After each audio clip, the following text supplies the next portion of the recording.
I gotta start doing those sound effects. Why is the music not playing? Oh, here we go. There it is. Let's start that again. Welcome to the service. I am your Baba G of the day, Amish Patel.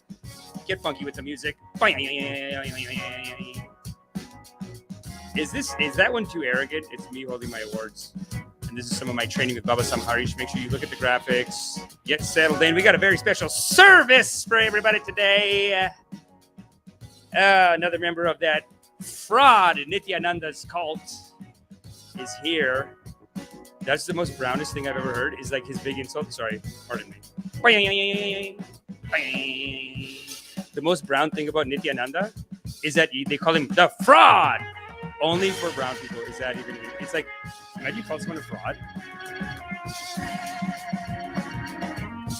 Get funky with the music. Imagine you call someone a fraud, though. They would be like, are you from the 50s? But that's a rip on this guy. Anyway, keep listening. He's a right psycho. I'll give you some details in a second. But right now, I do need to raise the vibration. Let's raise the vibration of this congregation, people. Let's go. Come on in. Urena Brew is here. Coming in nice and early.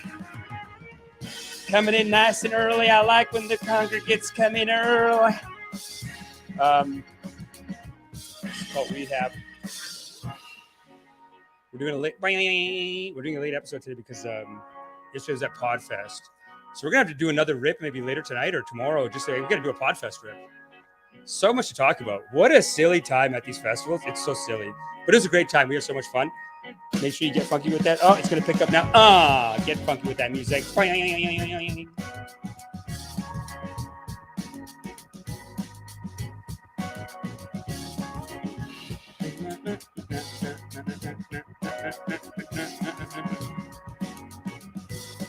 Yes, that's good. That's that good vibrations coming in high. We got a very powerful guest today. Ex-Nityananda member Mark Cook is here with us today. Get funky with that music, people.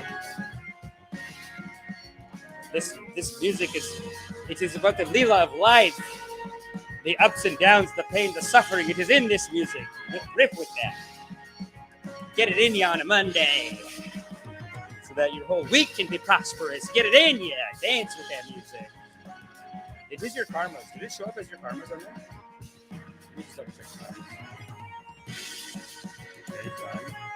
There's the karmas. Did everyone go dancing this weekend? Baba G checking. I went dancing, and I did just dance. But that's okay. We're going to dance today as a community together, and we're going to talk to ex-Nithyananda cult member. What a fascinating story. Yeah, get funky with it. These are great karmas, people. We're doing great karmas here. Good work. Jay Gabru. I was Podfest. We'll have to talk about Podfest later. It was actually a lot of fun. Fry Media says, let's go. Ochocinco is here. Diligent Dabber is here. And we got Marco Cook in the waiting room right here on StreamYard. Ex-Nityananda member. Powerful tips. Really some powerful brainwashing techniques that would be good for the whole culture, for the whole community. You know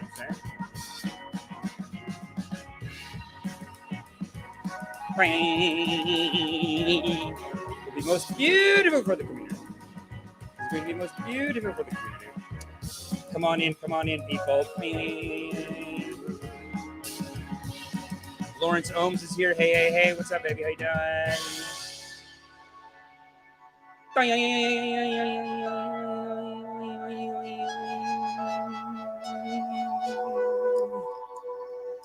Thanks for coming, people. Welcome to the service. Very special ex-Nityananda member is here with us. We're going to watch some good Nityananda clips. What a psycho. He is a maniac. Just before I bring him on, I just want to tell you a little bit. Give you a little refresher on Nityananda. Probably the funniest one we've had so far. Legit psycho. I was telling someone about him at Podfest, actually, about Nityananda. And you know, I'm telling him the kooky stories, like leaving when. So one of our last guests was also with Nityananda. And actually, our today's guest was brought in, Sarah Landry, who was one of our previous guests, who Nityananda now calls dirty laundry. Unacceptable. So rude. But she brought this, our guest today, she brought him in and she helped bring him out. So beautiful. So these connections are everywhere, I guess. He just messaged me on Instagram. But yeah, like I was saying, I was telling someone about what a psycho this Nithyananda is. And I was just telling them about the silly stuff. You know what I'm saying? Like stuff like, you know, let me show you a little art of levitation, actually. This is the kind of silly guy he is. You know what I'm saying? He's doing little stunts and schemes like this, you know, pretty classic. But also like always got a banger chair, always got a banger necklace. These are the early days where he wasn't going too wild with it. But dude, look at the flying yoga practice. Look at this. What are we doing, people? Huh? You're not flying. And we've talked about this on the channel. This flying shit, enough of this. Look at how they're just zooming in on this girl as if she's... What are we doing? What are we talking about? They sell this as flying. Look, he's clapping for... Maniac, dude. You know, if it's padded, I kind of enjoy it. It's not bad. I've tried it. I don't know if anyone's tried it. But we're not flying, people. This is how you know that you're in with the real psycho cult leader. Because years ago, actually, the other guy who did it, it was like the downfall of his organization. Like, it was like the dumbest thing he could have done back then. This other guru did it too. Yogic flying. Here we go. This is back from the 70s. But now, on what you might call a lighter note, people who claim that they can tap into the universal life force in order to fly. See, that's what kind of maniac that like Nithyananda is that he even takes like old failed techniques and he's like, it's almost like he's doing it to be silly. Like he's like, let's see them all do this. That's the kind of messed up shit. So anyway, I'm telling this guy about Nithyananda and I'm telling him like he's such a psycho, like he does all these like silly games. Sarah Landry, like she would be on stage for 10 minutes and then he'd be behind the curtain like, this is boring, Sarah. This sucks. I don't want to do it. Like he would just be like talking shit out to her while she's on stage. She goes up with 10 minutes of material. They'll leave her on for an hour and then blame her. And then everyone in the audience is like, no, Sarah, you took Babaji from us. We want to see Babaji, Sarah. I hate you, Sarah. Like he was doing mind games, right? And then this guy goes, wow, he's probably like just hooked up with all of them too. And then I told him, like until that point, it was just kind of like silly, like, oh, wow, look at these silly games you guys. And then I told him like, no, he actually like, and then the guy's like, he probably like just like sleeps with all of them or does like some group section. And I'm like, no. He's too advanced for that. You can't get to this Nithyananda level if you're just trying to bang. Like he's doing fucked up shit. Like he's just, sex to him is just a manipulation tactic. And when I told this guy, that's the point where he goes, that's too evil. He said, but Amish, that's too evil. How can someone be that evil? Look at this. Like you just can't compete with this. Look at this mat, the helmet, the necklace. I was telling this guy, like, he won't just try to have sex with someone. He'll do fucked up shit. Like, if he sees two people dating, he'll be like, oh, you are most in love? Okay, now have sex with his brother. It is your karmas. Crazy. He's the kind of guy that if he sees two people hate each other, like, oh, you don't like you, and you don't like you. What will your children be like? Let's find out. Come on, it is your karmas. Yes, now in front of everyone. Go do it. Next level. That's next, yeah. This is generational. There is good news, though, actually. Sarah Stephanie Landry put out a video this week. You know, and like so many of these psychos that we've reviewed in the past, it's hard to get justice. Because even when I told this guy, I was like, he's not even having sex with him. He's like, just using that manipulation. And the guy's like, oh, something has to be done. We can't have him on the loose. It's unacceptable. This guy could ruin he could take over everything. Like that's too crazy. But Sarah Stephanie Landry had a new video out this week, like 6 days ago. And see, this is where they write the fraud, Nithyananda, who calls himself Nithyananda. But this is a great video. And one of the things you'll see in this video is that there's good news. Like he's extremely unhealthy and probably, you know, and I don't want to be the kind of guy that's like, hey, don't worry, everyone, he's probably going to die soon. But that's all you're going to get, honestly, from these goddamn psychos. You think you can send, and this, I've been saying this for years on the show. When you get a real psycho, you almost need another psycho to take out the psycho. That's it. You know, and in this case, it's God, I guess, or just life. You know what I mean? Death is the one who can take out Nithyananda because he's too wild. And who's going to go get him? He's not even in a country. He's on his own island now. So who's going to pay for it? Who's going to get him? I don't know. You got to get, I don't know. Listen, what is the righteous thing to do? What is the official stance of our ashram here? You got to shut this guy down. He's out of control. How are you going to do it? I don't know. But we do have very beautiful insights with our next guest. I just wanted to give you a quick prep on who Nithyananda is, the kind of crazy stuff he's been doing. But I think the most beautiful and the most wisest stories that we can get are from former members. Because like I've said before, when we do cult rehab, we are talking to someone who's gone through the process of going in, coming out, and now they have a wisdom for society. I find that's very good. Like they have a general skepticism that we can learn from. You know what I mean? They can walk into a situation and be like, it's a brainwash. There's a brainwash going on here. You know what I'm saying? They have insights. And so it's very important that we talk to them. And it's very important that we do these most powerful karmas. So right now, make sure you give it up and make some noise for the hilarious. Oh my God, I'm such a comedian. I'm so used to saying hilarious. He's very talented. He's a multi-talented artist, musician. He makes beautiful music as well. And you're going to love him. Ex-Nityananda member, Mark Cook. Everybody, Marco, what's up, buddy? How you doing? Thanks for coming. How's it going? Good, man. Appreciate you.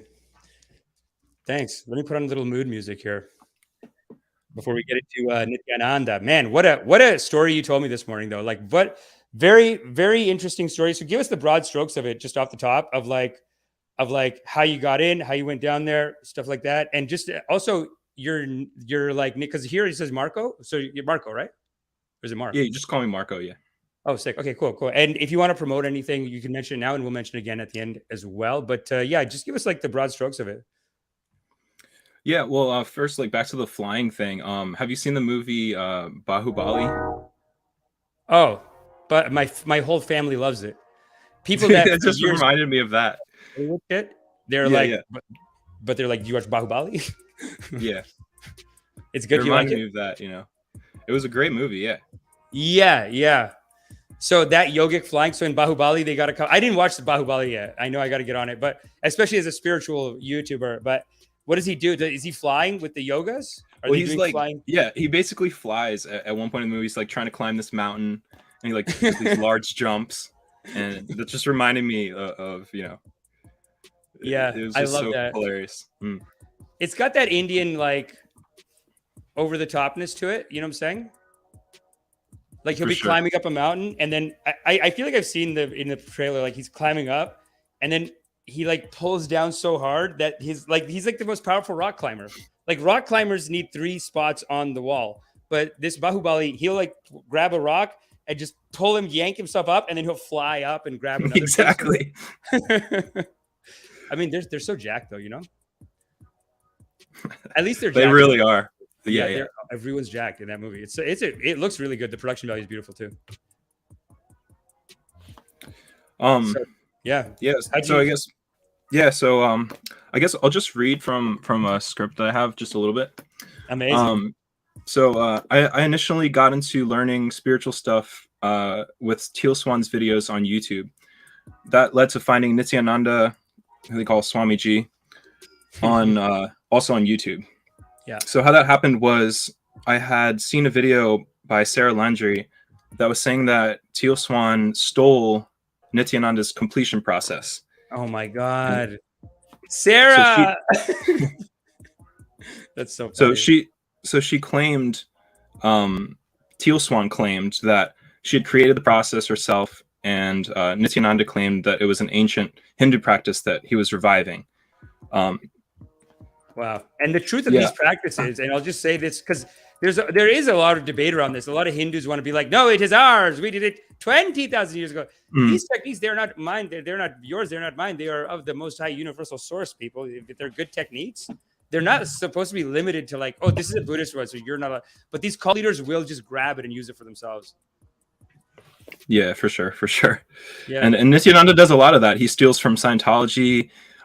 He steals from Nexium, Osho, you know, all those, you know. Yeah, dude. With his island, like he made an island. Like Osho wanted to do that. If you watch the documentary Wild Wild Country, yeah, love it. He had that whole like society set up in Oregon. Yeah, you know. And then if he it wanted wasn't to for go to those an island. racists, am I right, brother? No, I'm just kidding. If it wasn't for those racists in the town, he would still be there. They're like, we don't know what's going on. They're invading our town little by little. They're all wearing red. What's up with that? Yeah, they didn't like him. It's I knew, but listen, I've always said this on the show. There's a red line. You don't poison the town.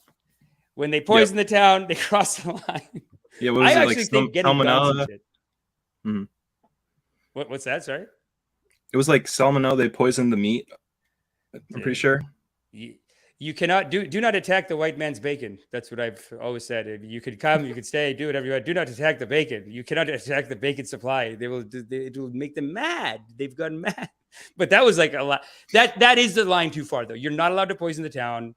It's rude. But it's interesting how they always have that right hand person. Who's Nithyananda? I think Sarah was telling us that one person's name.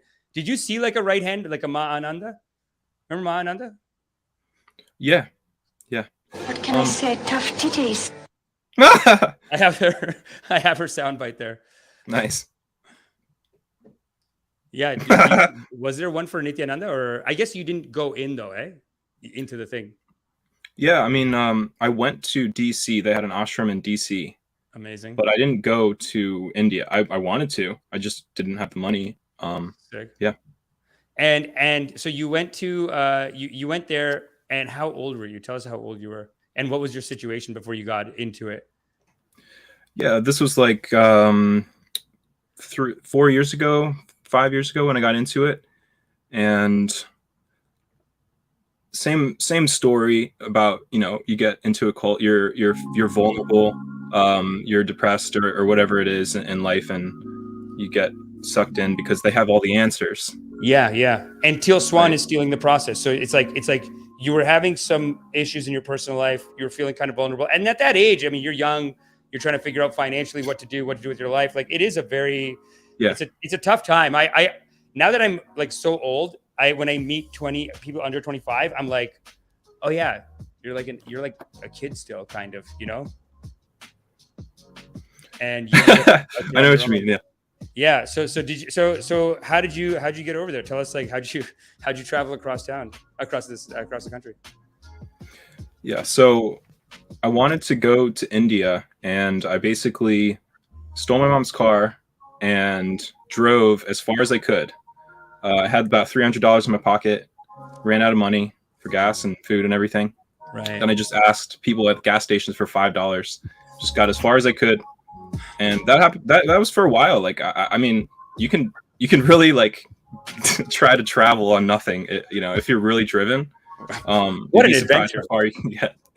And that's a great adventure. Like, for a 3-year-old. Yeah, like giant storms in Oklahoma, like the sky, like bigger than you've ever seen, like the entire. And then I go to the gas station, and they're all just like, "Oh, this is normal." Yeah, it's nothing. I was like, "Is there gonna be a tornado?" Like, wow, dude. You're like Alice in Wonder, not Alice in Wonder. You're like the Wizard of Oz. Like, you're just like, I took my mom's car and I'm gonna go see the wizard. And it's like on the way, like these dangerous things are happening. There's like tornadoes. There's like strange people along the way. That's so silly. Yeah, for sure. That's how it was. And the reason I went was because I wanted to get to California, because that's where they have the biggest ashram in the United States. Right. And I watched a video the night before saying, Nithyananda was like trying to recruit people, of course, and come to India and like pay for his programs. I figured maybe if I heard something about like they would pay for it. They would pay for your plane ride, right, in California. So I just went there on a whim. I tried to call them, they didn't answer. I was just like, fuck it, I'm gonna go, because I was so dedicated. I thought that I would become like a sannyasi. I'd be like the spiritual like monk kind of a person, but I got to New Mexico and ran out of money. I was done. Like, my car like died. New Mexico, that's like the place to run out of money. It's like a movie. Yeah, man. It was right near in Albuquerque. I stopped at a casino. I spent a few nights there and just sleeping in my car, and it was wild, man. Yeah. That is a wild ride, man. It would be so cool if you just like went to the casino, made some like just went up and down on the roulette. You're like, the next day I made like $50,000. Then I lost it all. Then I had to run away from loan sharks, and to turn it into a story. Like, Put some icing on the cake there. That is quite the story, though. So then how did you, okay, so you didn't end up getting all the way to them. You ran out of money in New Mexico. What happens then? I ran out of money. My car battery died. I called my mom, and she sent me some money through PayPal. Wow. Got me home. Yep. That's great, dude. They honestly, like, that's their karmas. That's what they're there for. You know what I mean? She was not happy, but she was, you know, willing to do that for me. So yeah, of course. And it must be hard for her too to feel like did she feel like, oh, why did you feel like you needed to go to that? Or like, were y'all going to church, or did you have any other spirituality? So I never really told her why I did that, because I told her like I was in a cult, but she doesn't really understand it all. You know. So she hasn't seen the Psycho's videos or anything like. No. Oh, okay, interesting. She saw me once like watching them, and she was like, "Why are you watching that man?" It was like one of those things where he's on a golden throne with a golden hat, right? Yeah. No, and you're like, Mom, look at this outfit. This guy rips. Look at guy, like I was telling. I just got mad. You know, I was just defensive. You know, as you would be when you are in a group like that. Well, you say, don't talk about my Babaji. This is my Babaji, Mom. Yeah, I know. And I don't talk to my mom about anything either. I just got back from Podfest, and she's like, so show me some pictures. And I was like, you won't get it. Like, I don't even want to show her pictures of like a podcasting thing. Yeah. She's just gonna rip it. I got nominated not nominated. So dumb. They applied. I was acting on this kids' TV show, and they applied for an Emmy. And I told my mom, and she was like, "Oh yeah, how much they pay?" And I'm like, "No, you have to pay them $400 if you get in." And then she's like, "Just, I don't want to hear it." You know what I mean? Yeah. So now I'm just like, I don't tell her anything. That's so interesting though. Like your mom. So you're driving back. Your mom's not just like. I guess you could just say, Mom, I did a ripper. I took the car, I went on the road, and I just wanted to go hard and party for 6 days. Like, what did you tell her? Was it just like, or was it just like, I was in a cult, but I don't want to talk about it? I don't really remember what I told her. I think it was more along another reason I did it was because I was not feeling satisfied in my work. Right. So I think I told her something like that, and I just needed to get away for a while. And that was partly true too. Yeah. Wow, that's so abusive, man. That someone could can do this to a kid. So, I mean, 23 is not a kid. I guess it's technically not a kid, but still, it's like I treat it like that. I guess my family does too. Like our family, like we're so like the parents are so on the kids to the point where it's like too much. Like some people are over pampered and it's bad too. But then it's so scary to think like my kid's just out with like a group like that. So let's talk a little bit about, because you know Natalie already earlier was saying that she's watching Teal Swan too. You know, when you first told me the Teal Swan thing, I kind of wanted to just jump into defending her because I like Teal Swan. You know, Natalie sounds like likes it. You know, Natalie and I even talked about being into like loving, like I teach loving kindness, which is like an old Buddhist technique. You know, we do some shadow work, but and it seems to be like the cutting edge thing right now, shadow work. But you were saying that you think it might be. I think you have a very important perspective on it, to be honest. Like, so tell us about that. Tell us about the shadow work training, and then how that kind of led into all this. Yeah. So, would you mind explaining shadow work first, and we can go from there? Cool. Let me explain shadow work real quick. So, shadow work is a process. I mean, it's kind of like what we do in loving kindness, where you go back and see yourself as a child, and it's an attempt to heal your childhood traumas, because a lot of what we teach in meditation and a lot of the best like meditation coaches and like spiritual teachers teach is that you are this, oh man, I'm going to sound like a cult leader now for sure. You are this perfect expression of loving kindness. This loving kindness source energy is animating your life.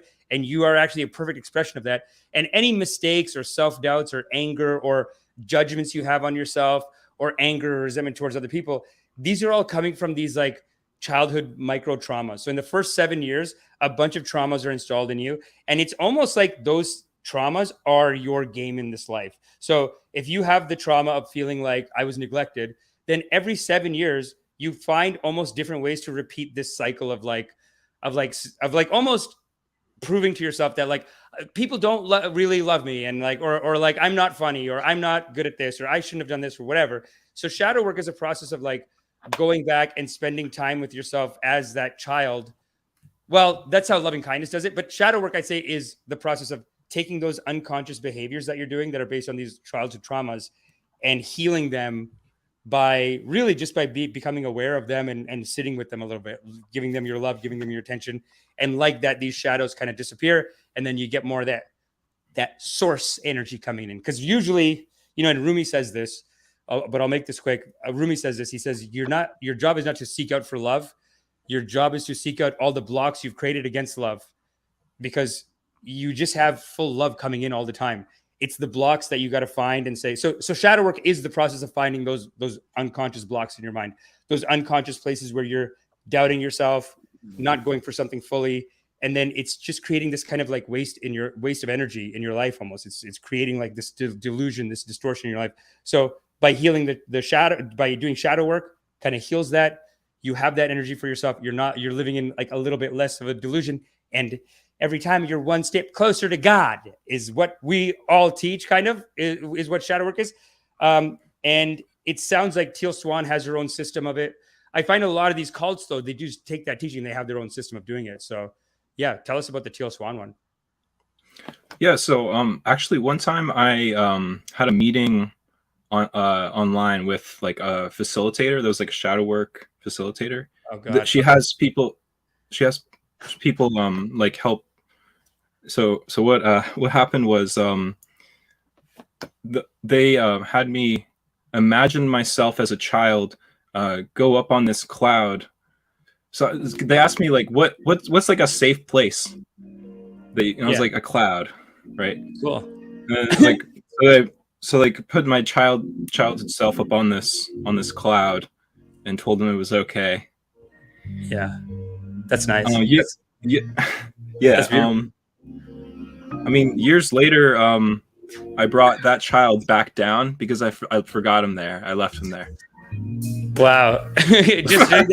You're like, man, this Teal Swan program totally fucked up all my child selves. They're all no, clouds. just kidding. I gotta go whatever. I did that, but whatever. I mean, whatever. I think a lot of times, like if you think about like crystals, a lot of times it's like your own thoughts about that thing. So whether it works for you or not, you know, it's kind of, you know, it's up to you, and it's, you know, it's good to be discerning.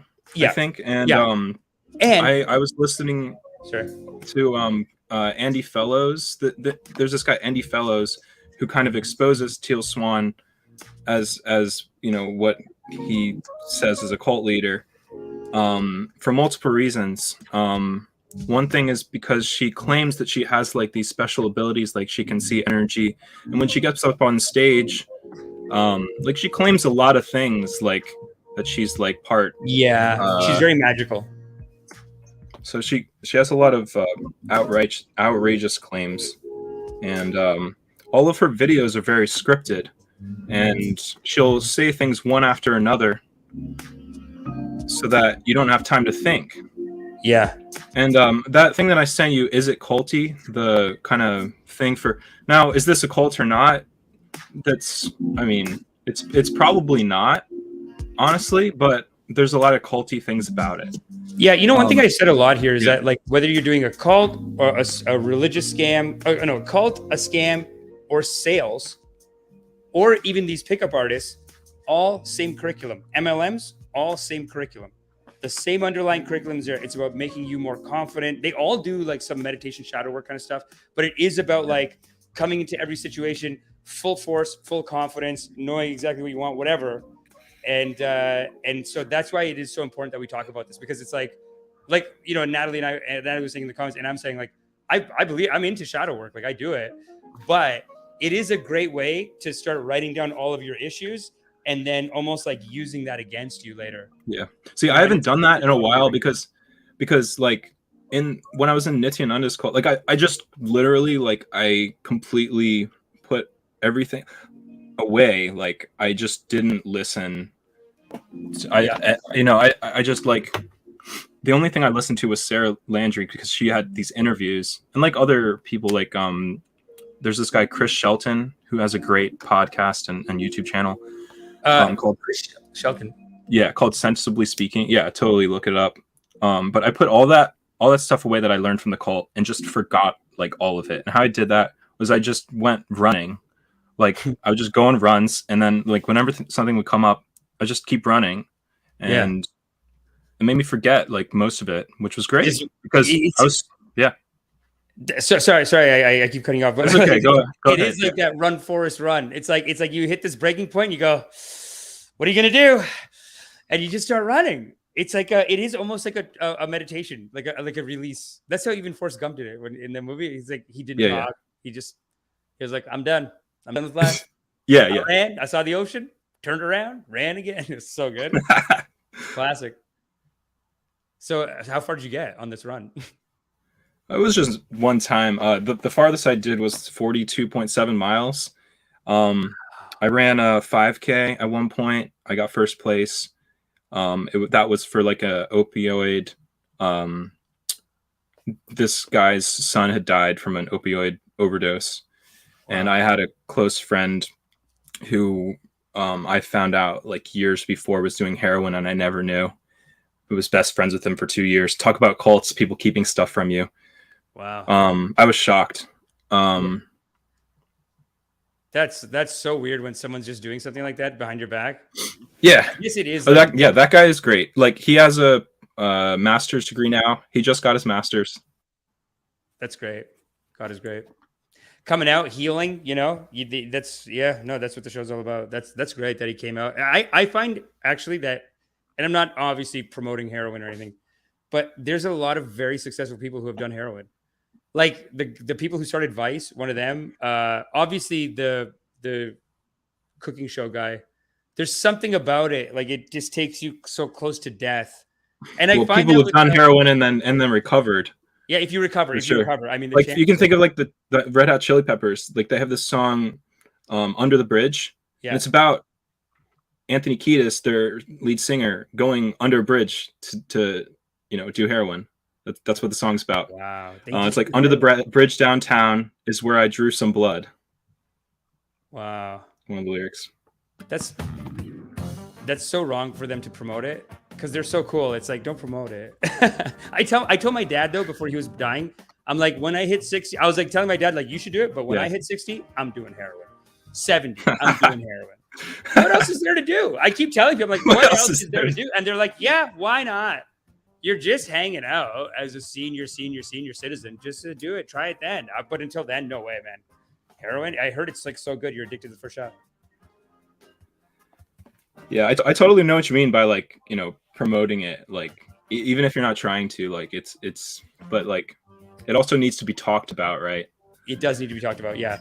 And we need to talk about like I do think that cults and like drug abuse and gangs and signing up for scams, I think all of these come from a lack of. That's why I teach loving kindness, because I think they all come from a lack of like good spiritual activities. We have a need to be spiritual. We even have a need apparently for not only like we actually have a need even for like some outlet with drugs. So like even on the opening of the show, I say that it is your karma to dance. That's like that is like old Buddhist and Taoist teachings. Like they basically teach that you should be dancing in life. You're here to have fun, be creative, and let this energy flow through you. We have a culture that's kind of like dancing is just for like when you're wasted. Like it's like the spirituality is completely taken out of dancing. And then there's no activities like that. Like the only way to go dancing really in the West is to get wasted. People won't dance until they're wasted. Yeah. And I like you're talking about like dancing on the show. It's great. It's gotten me to dance, Yeah. It's fun, it really is. Like, do your karmas. Like, that's so funny. Yeah, man. Yeah, dude. But I mean, you make music, right, now? Yeah. Like I dance to my own music sometimes, and it's fun, You just go crazy sometimes. Listen to EDM and great producers out there, and just like you just got to get up and dance. Like your body wants it sometimes. Yeah, your body wants it, and most even if you suck at it. They're technically nobody sucks at it. I think it's always correct. Like dancing's always correct. Actually, but that's another one of those ego's illusions.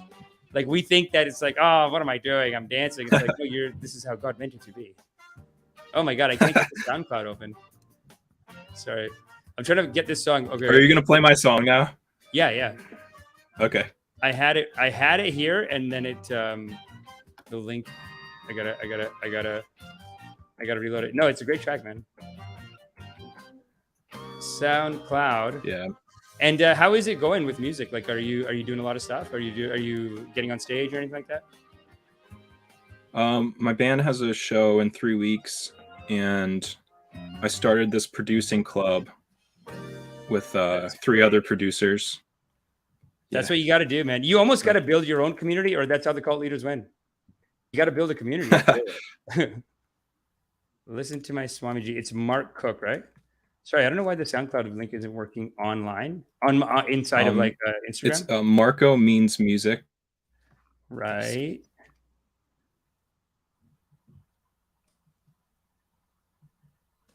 I know it's so important to dance. I danced so much this weekend. Okay.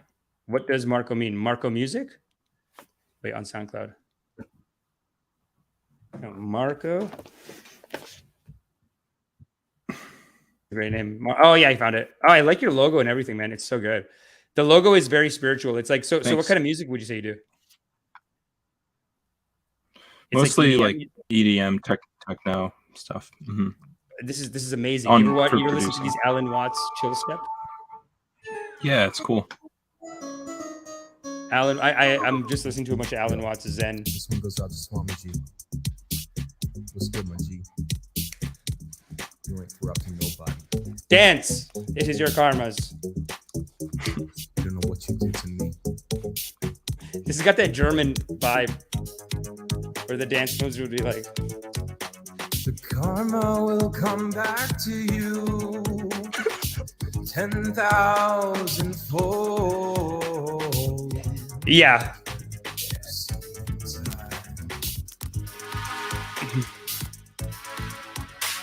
No, yeah, dude, that's good. Away with the types of crimes you committed. Thousands of souls so Locked in. Yeah, dude.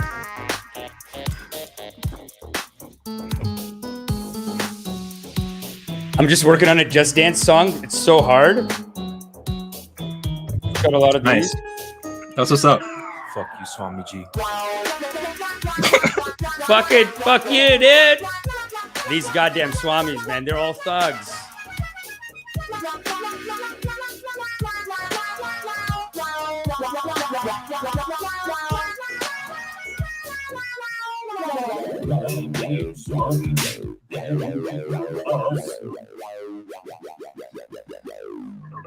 The fact is, though, you ain't shit, Swami G, and you know it.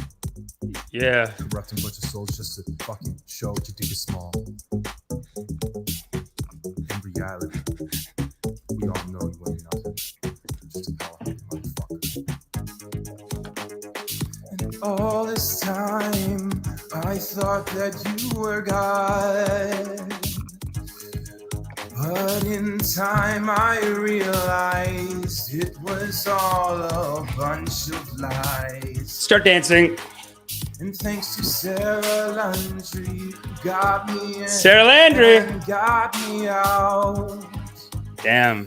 I went for a run one day and figured it all out. Now I'm coming for you. Fucking right, man. Motherfucker.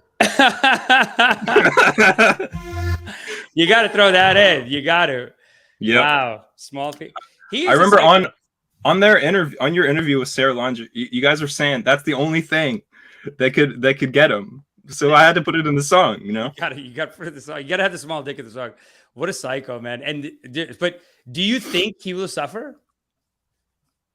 What do you think? What do you think the prospects are? You think how do we catch this guy? What are people doing to like actually bring him to justice? Because it does seem, and I was saying this off the top, it does seem like these maniacs, you almost have to like stop people from going, but then they don't. They're almost too crazy sometimes. But where are the efforts at right now to like to stop him? Well, I was listening to Republic TV interview from 2 years ago. Yeah, I know you're familiar with that. Yeah, and they were just arguing. It was crazy. They're just arguing about what to do and like trying to talk over each other. There's one point where this guy was just yelling. I was like, seriously? I think it's the Dude, first Republic one. TV is hilarious. Yeah. They're so silly.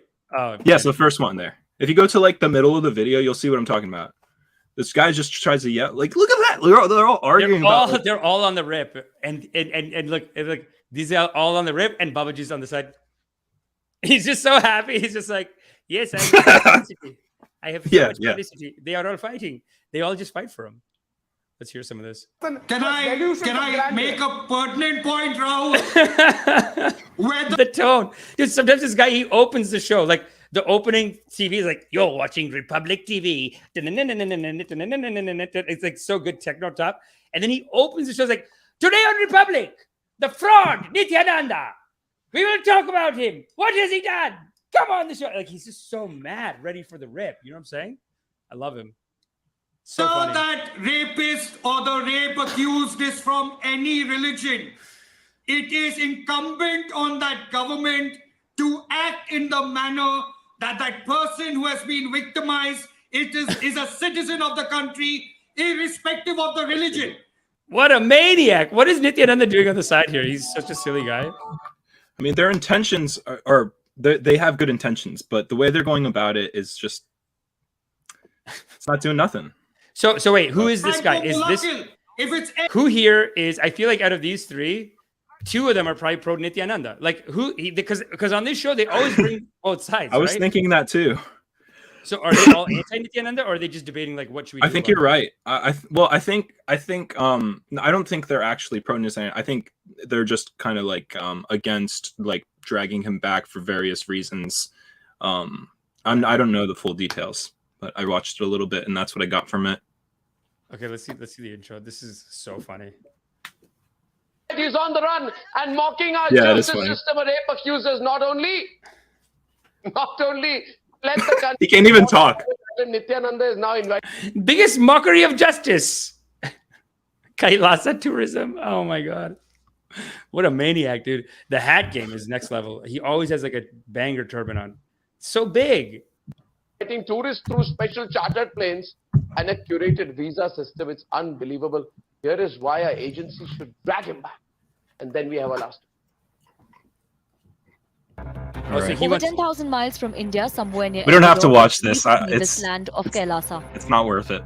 The founder of this mystery nation is rape-accused, self-styled god. Oh my goodness. He's so silly. There it like, is. What is this? Yeah, Dude, it's these crazy. techniques, I gotta do. I want to do like a play in the park called the Hike and Heal. It's like I teach meditation, but I do like stand up and stuff. But so I love these. Yeah, God yeah, is yeah. great. God, so crazy. Yeah, it's like comparative to like in Catholicism trying to get a demon out of someone, or in the church trying to heal that, you know, and they shake and all. He's always doing trying to do, it's like acting like he's doing God's work. It's, you know, the biggest sinner is always acting like they're one with God.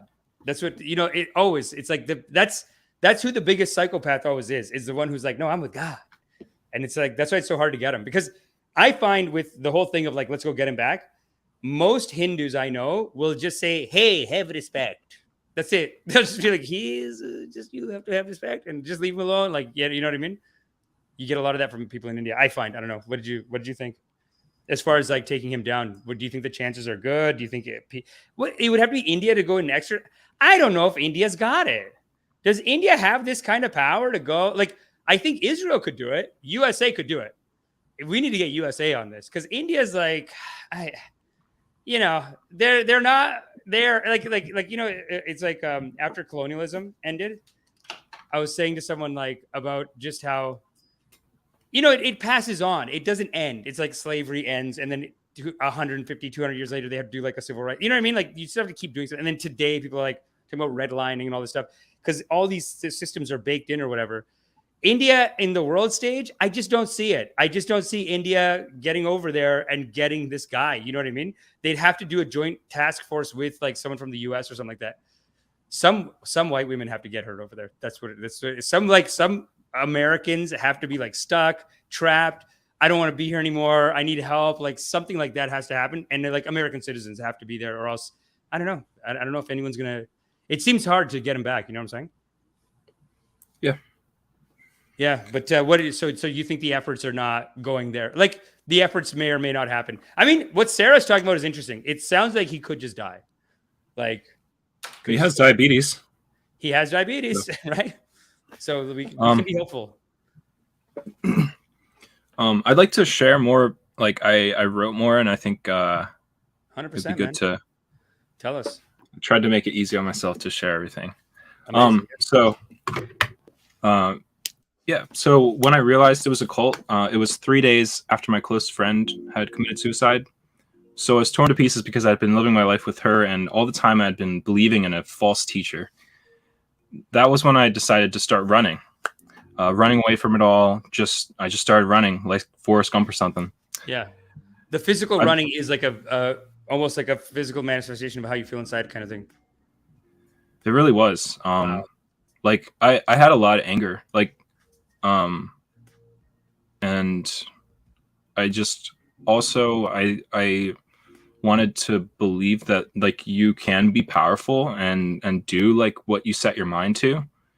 And in spite of your trauma or whatever, and working out, running, playing sports, it's a great way to channel that. And you go through a lot of deep emotions when you are pushing your body, and it's great, especially when you push through your boundaries that you previously thought, you can never do. Like that's what shadow work is, isn't it? Or is it different than that? Like, do you find that it's kind of trying to induce that or trying to get that out of you? Yeah, in a way, because like your childhood stuff does come up. Like, I think shadow work's more like focusing on it intentionally.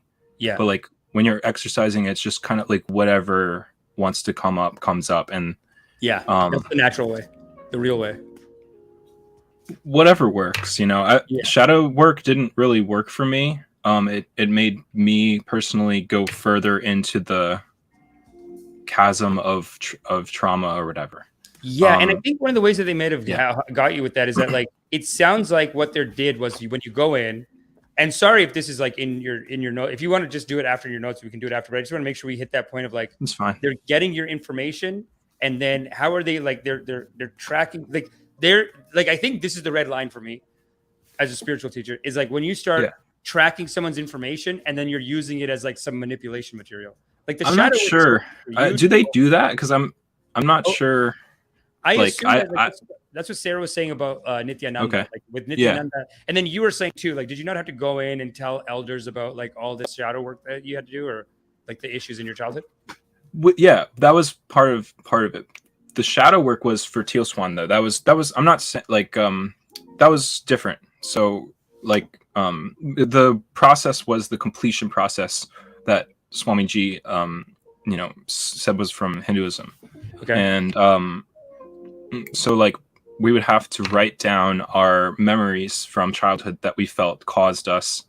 And Scientology has a similar process.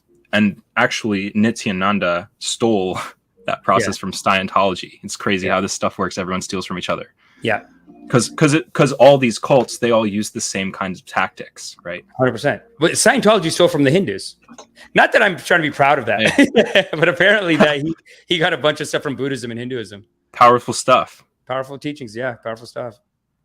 So, and Swamiji was claiming the whole time that he was reviving Hinduism. Like these ancient scriptures had been locked away in like temples throughout India.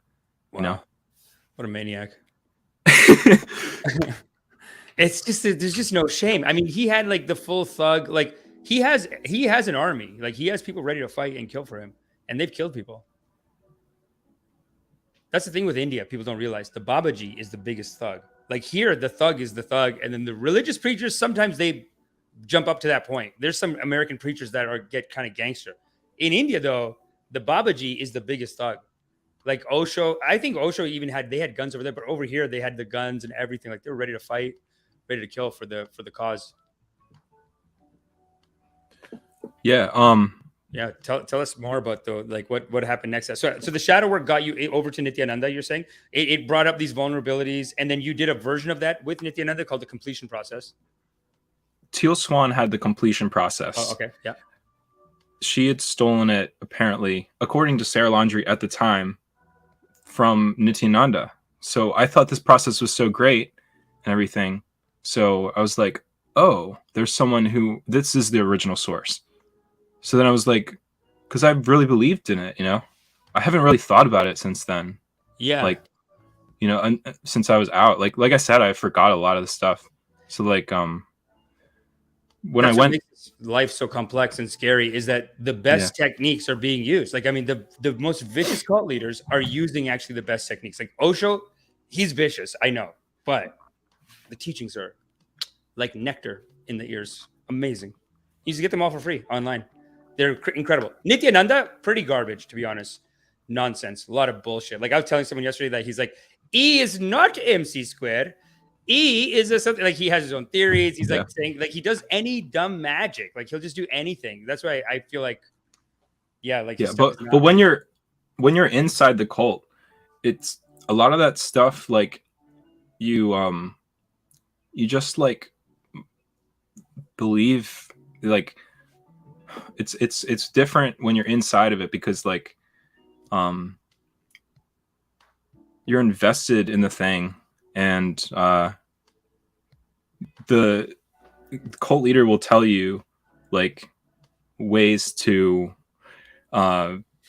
ignore the outside world and wow, and they'll cut you off from they'll tell you like society is wrong, that you're the 1%, and that, you know, it's the same kind of thing like in Scientology that they tell you that you're the cure for the world and you believe this stuff. So it's like anything that seems, even it's weird, even like that kind of stuff, even I would be like, oh, okay, this isn't helping me that much, like the E equals MC squared. I mean, he would just throw that in his satsangs for brief moments. Yeah, and all the other stuff sounded like gold, and you wouldn't have, and again, it's another one of those things where it didn't give you time to think, so you wouldn't really go over this in your mind. You just automatically believe him because it makes sense that what they taught you in school wasn't necessarily the right thing, because a lot of stuff that they teach you in schools is you know, kind of irrelevant to life.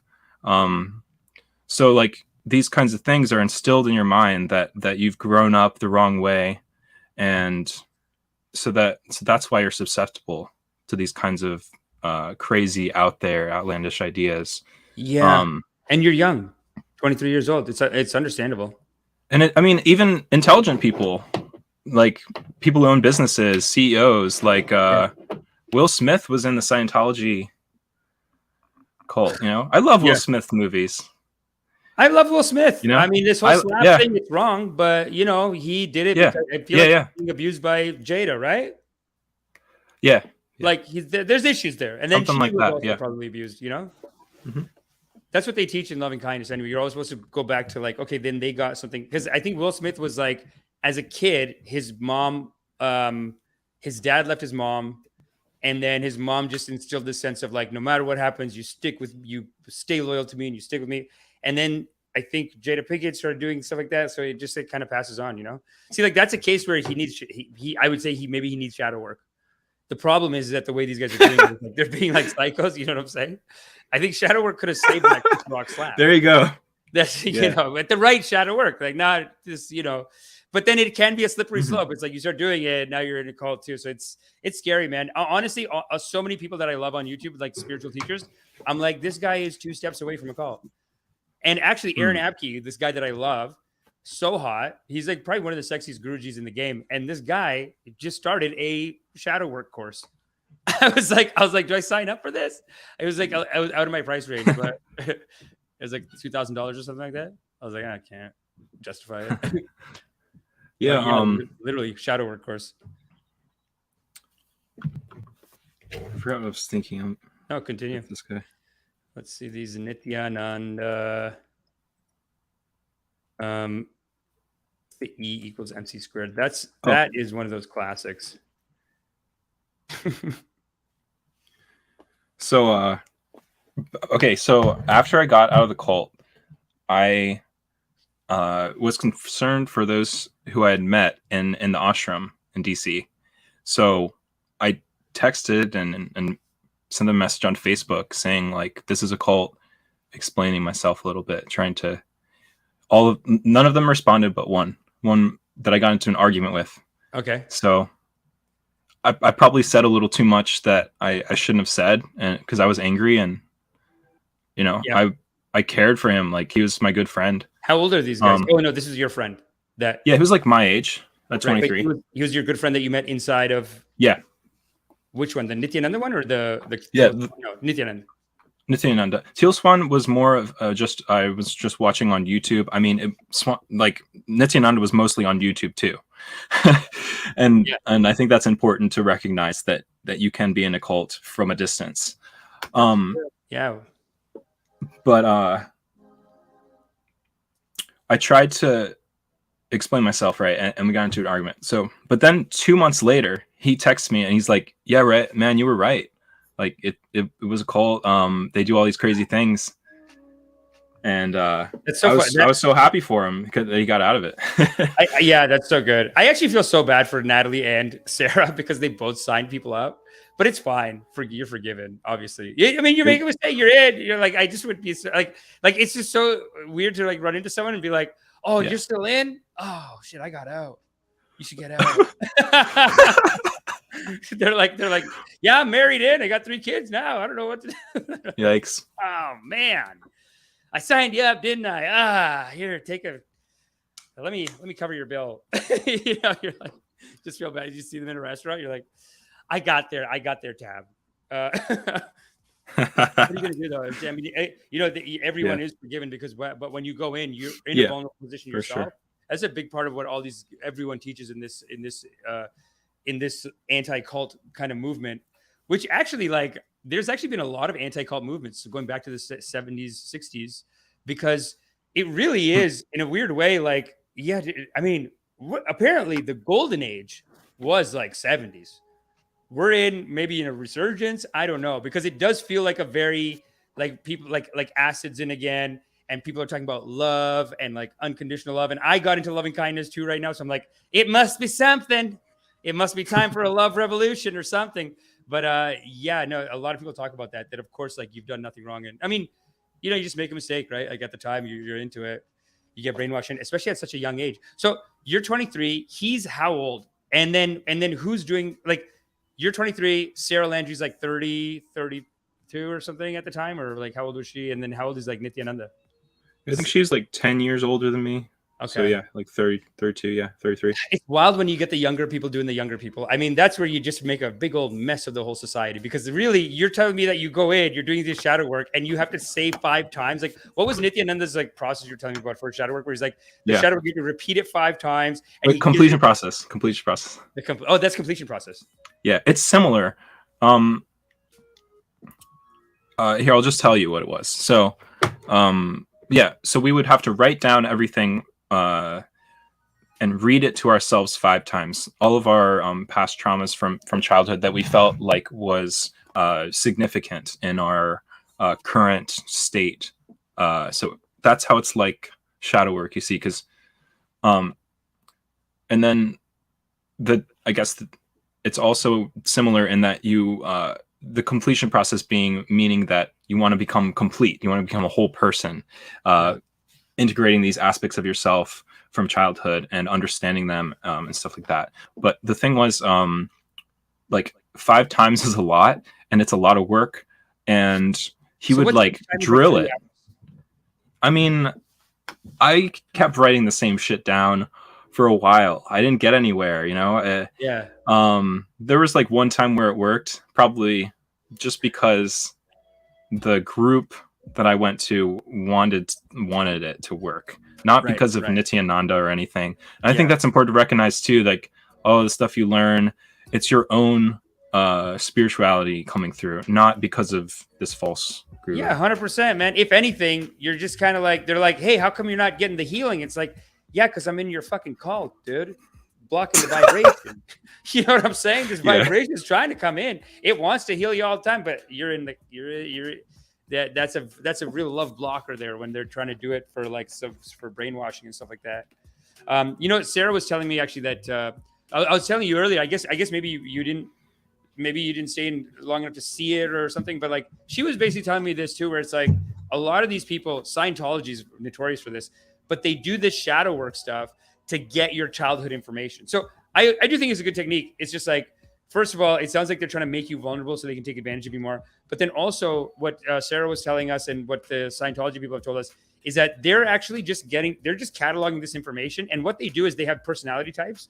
So they're just kind of like, okay, this guy's analytical. He really wants this and he really wants this. So when he starts acting like he's not in line, you can call him and be like, hey, God's not going to give you that Corvette.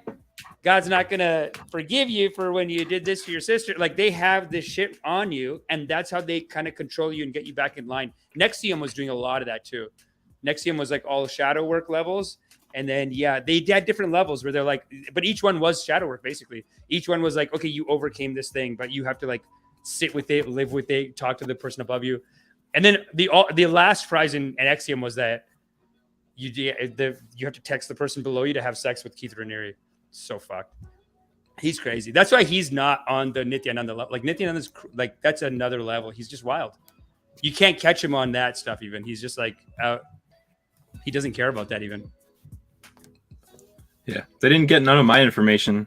I didn't ever go there. Oh, you didn't. And I feel like the information they do have, they're probably so like wrapped up in their own egos that they can't really do much with that information.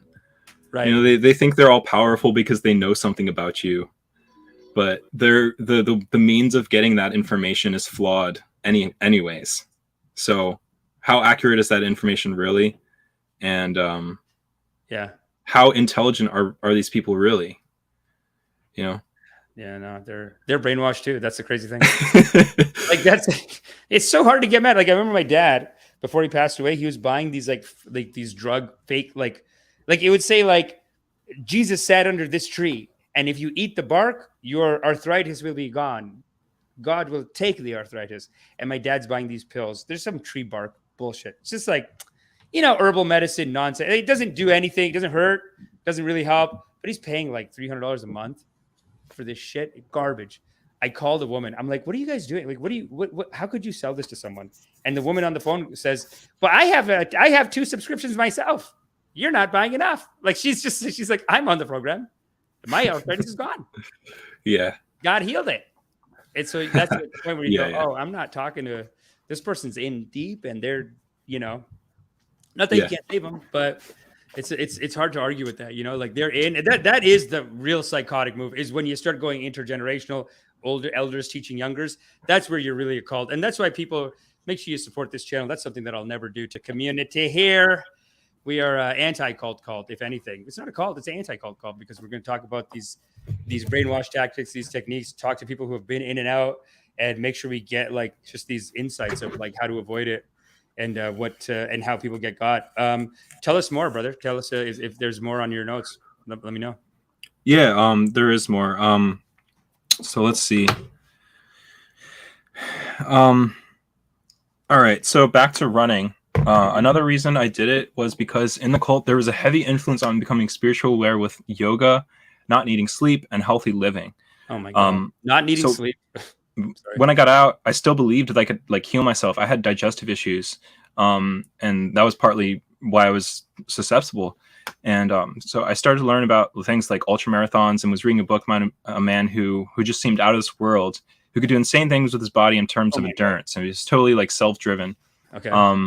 And that guy, Dean Karnazes, for example, he actually has a TED Talk, and he ran 50 marathons in 50 states in 50 days. If you can imagine how much that is. He had his family supporting him. They would go travel with him. Dean what?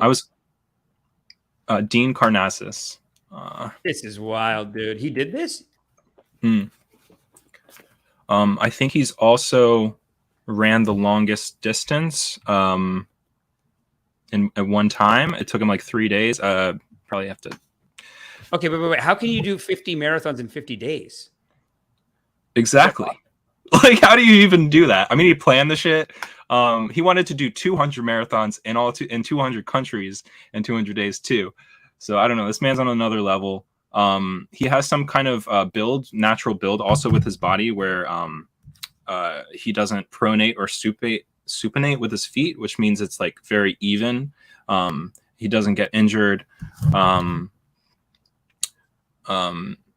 Yeah, athlete runs 350 miles. Yeah. This is wild. Doesn't even break a sweat.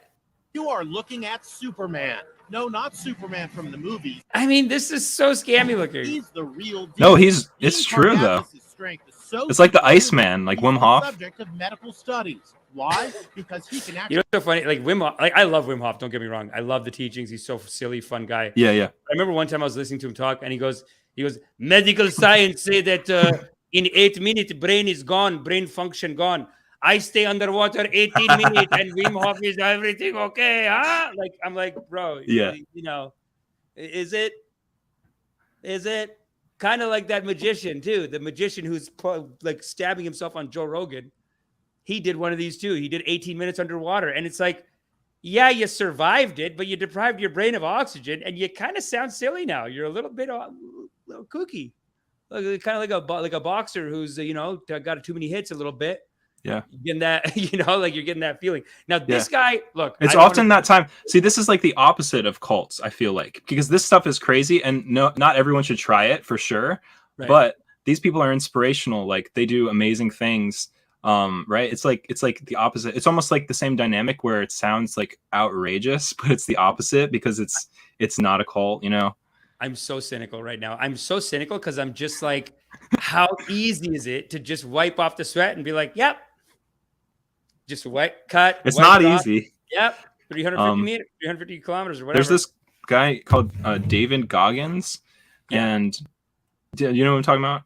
Oh, I love David Goggins too. He's great. He's great, but he's another one. He's like, exactly. The foot, and I kept yeah. What the fuck? It's like he's like draining his knee. Like, come on, like I got into marathon, like running a little bit. Like I used to do the 5Ks, and then I saw the people that are doing more than us, and they were getting these sugar packs. They were like, "Oh, I got a sugar gel pack for my marathon," and I was like, "These people are so healthy that it's gone full circle. It's unhealthy. You're eating sugar to get through the race. You're eating gel packs." I'm like, guys, you don't need to run this much. They look haggard.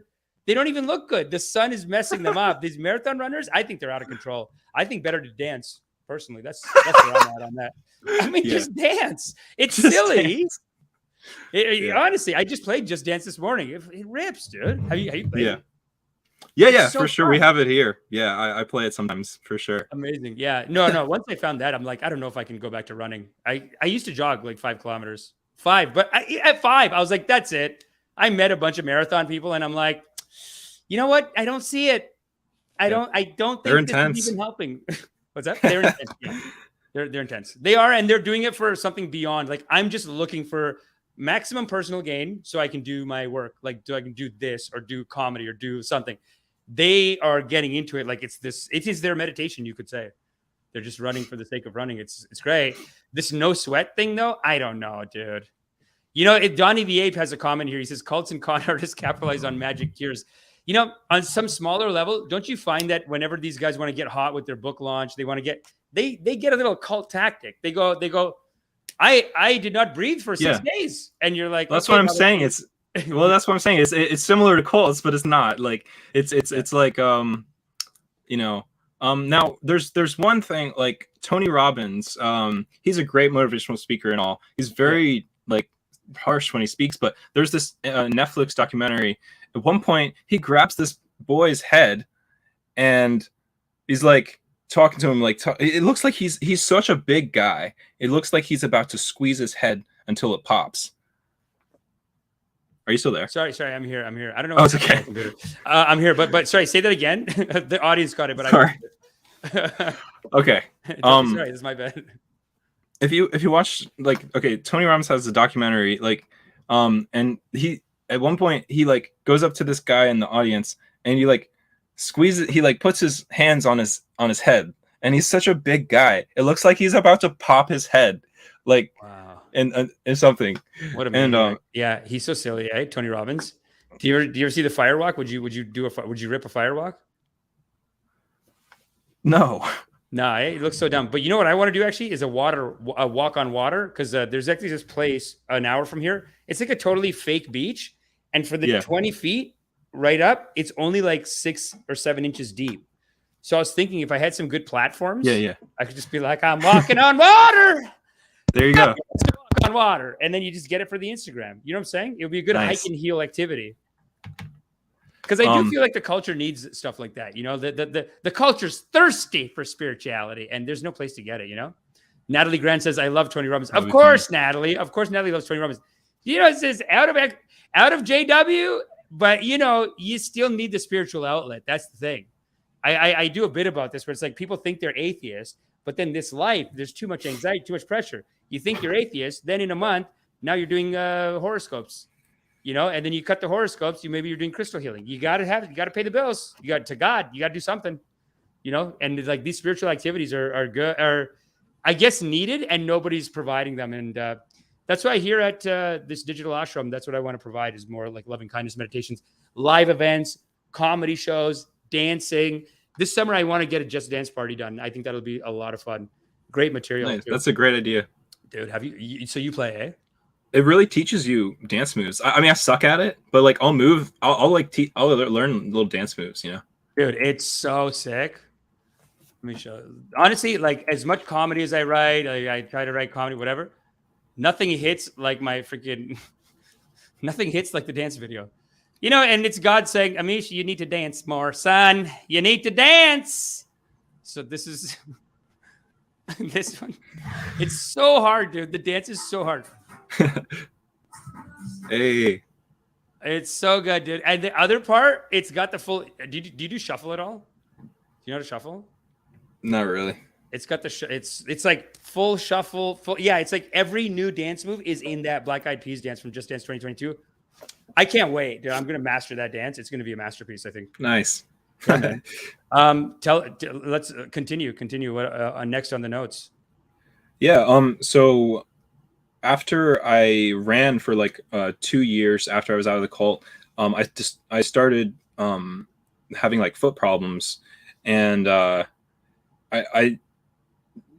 it seemed very serious because it was so painful. Right. So I thought it had been all the running for sure. I pushed myself too hard. I went to the doctor and they said that there were no broken bones. So they didn't help. It seemed that the doctors could never help with these kinds of things. No, they can't. They couldn't help with my digestive issues, and they couldn't help with my foot pain. They just want to run tests. They'll charge you tons of money to run tests and find absolutely nothing. They don't know. They're going to come back. I have colitis, dude. They don't know. This is how our first Scientology guy, this is how Hindu. This is how his dad got into Scientology, because he has an autoimmune disease, and they're like, yes, your childhood traumas, we can fix it. So basically they said, oh yeah, you have colitis, you need shadow work. That's how he got into Scientology. But continue. Thanks for bringing that up. So I met a man years before who told me to start doing yoga, and I had an idea to go to him after much searching and struggling with intense foot pain. He showed me stretches and actually gave me a tangible reason for the foot pain I was experiencing. He told me it was because there was a buildup of lymphatic fluid and that it needed to be released with stretching. And now, like, I feel a lot better now. Like, I started running like 3 weeks ago again. Amazing. And I just needed a solution. Oh, God is great. It's weird because the solution that he gave me didn't necessarily, it wasn't just that. It was kind of also like a mental thing. Like, it was a very psychological thing. It may have been also kind of tied to things that happened in the past, like, but I guess I just started to believe, and like I still have foot pain, right? But like my feet are they're getting stronger, and I do stretches every night. Okay. I like it requires a lot of work, you know, whenever you're recovering from an injury, of any sort. Yeah. So this guy gave you good stretches, you're saying? Yeah. No mind healing. No, the traumas are in there. No, like that. No, he gave me tangible solutions. That's good. Yeah, no, it's because it's a stretching. If the foot hurts, just fix the foot hurting. I mean, don't do some, now you're gonna go to Teal Swan for the foot. Doesn't make sense. You just go to a dynamic stretching. You know what I mean? Like that's what you want to do. some kind of like good exercise for that. That's great, man. So you're running again. 10K? What do you do? 5K, 10K? No, just small runs here and there for now. Have you tried the Nike app? No, what is that? Listen, this could be like a nice little cult replacement because you need a circle. You know what I'm saying? You need some kind of a service. And I used to do this. This is actually big. Breakups. A lot of after a breakup, people will join a running club. So you can join a running club, and Nike has an app, and I think Adidas has an app too. And you can basically you go in, you say like I want to run this much. It's talking in your ear. It gives you the music, but then it'll also be like, hey, your friend just did 5K this morning and they challenged you, or like, oh, your friend, these people in the area are getting together to do a jog. Why don't you join them and do 5K together? The running groups, great place, man. Great congregations. Yeah, for sure. I'll download that. I'll put that in my notes right now. Yeah, Nike Plus has one. I mean, when I was running still, it was the best. And they just automatically post your run to Instagram. So people are just like, oh, whole community, for a whole community to see. Look, I'm running. Look at what I did. You know, and people message you like, oh, I saw you're running. Good job. It shows you the map. It shows you like all your stats and stuff. I love the Nike running app. I really enjoyed that. Now I'm doing Peloton. I'm doing mostly Just Dance though. I feel like Just Dance is great workout. That's great, man. I should get into more of that too, because we got it here at the house. Yeah. Everyone says it. Everyone's like, man, I played Just Dance once 2 years ago, and I was like, this is how I'm doing my cardio from now on. Never played it. Yeah. And you just don't play. But I did 2 dances this morning. We've done it here and there. We do it like sometimes. Like I just put it on and yeah. So fun. We have like multiple games. Yeah. I think after I get off the call with you, I think I got to do another podcast. I got to talk about Podfest. Yeah. But also, I think the next thing I need to do is just organize like a Just Dance influencer party, because just meet the local influencers. They come, they play Just Dance. The content's great. It really hits with the community on Instagram and stuff. You know, even on YouTube, people like it. Yeah. And it's like an alternative to going on a marathon or something. Well, they have the sweat programs too. And they have a little community inside there. So I think you can go in and start like meeting people, and they challenge each other. They automatically put you in challenges if you're on the internet. So they'll just put you like, oh, these guys are dancing. Some guy's dancing in Thailand and this guy's dancing in, India. You can all just do you can just dance off right now. See who gets the highest points. Yeah, they've always had that. It's so good. So much fun. I don't know why. I don't know why people don't get into it more, but and maybe that's my karmas to bring that to the culture. Continue though. Tell us more. Sure. We'll just keep reading. This is great. This is basically how you start your book. I write a lot. I just wrote this up yesterday. So mentally I'd become very strong from all the running and all the trauma. This was after my foot pain started. I also started to become sober little by little. I would smoke weed less and less. Then I replaced it with drinking. Then I did that less and less. And all the while, I had to let myself off the hook for a lot of it. And I would do it when I felt like it, and know when to stop, and try to find a fine line between the two. And currently I've been sober for a month, and decided on Cinco de Mayo. It's almost been a month. So I decided on Cinco de Mayo, ironically enough. And it will be a month, brother. It will be a month. Almost. What are we at? 28 days? No temptation can come in these last 5. What is it? What's the date today? Today's? Did you start at the beginning of May? Cinco de Mayo. What's Cinco de Mayo? The 5th? June? Yeah. Oh, so June 5th. Okay, you got until Sunday. Sunday's your last day.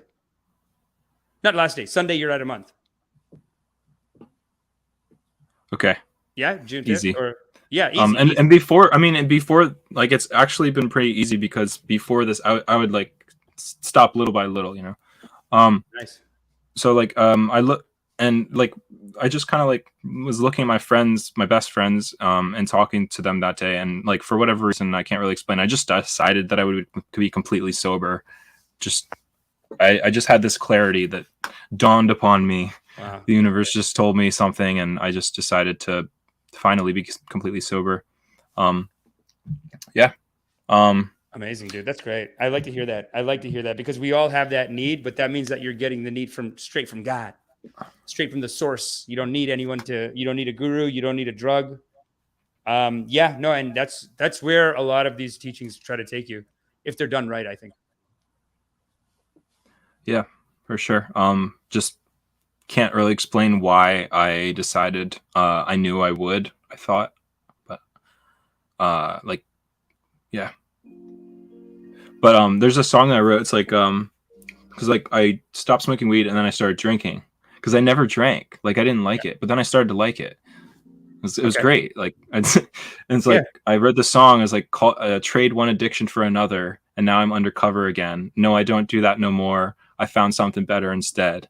I know you can think of something different or tell me it's better this way, but I choose to trade one addiction for another because it's easier that way instead of trying to face what's not there. Wow. You wrote that? Yeah, it's in a song I wrote. That's great. Hold up. Marco means music. It's not. It is on there. It's a very shitty recording, but it's called Trade One Addiction for Another. I don't know if it's still on there, but basically a bunch of electronic music on there. Let's just take a second to just show your SoundCloud page. I mean, I love this, dude. I love this futuristic setting you have. This is the kind of stuff I want to do. I want to create these worlds. I have a digital ashram. I don't know if you saw any footage from off the top, but you know, I like this. Where did you? Oh no, trade one addiction for another. Popular tracks. Wow. If you go to like tracks.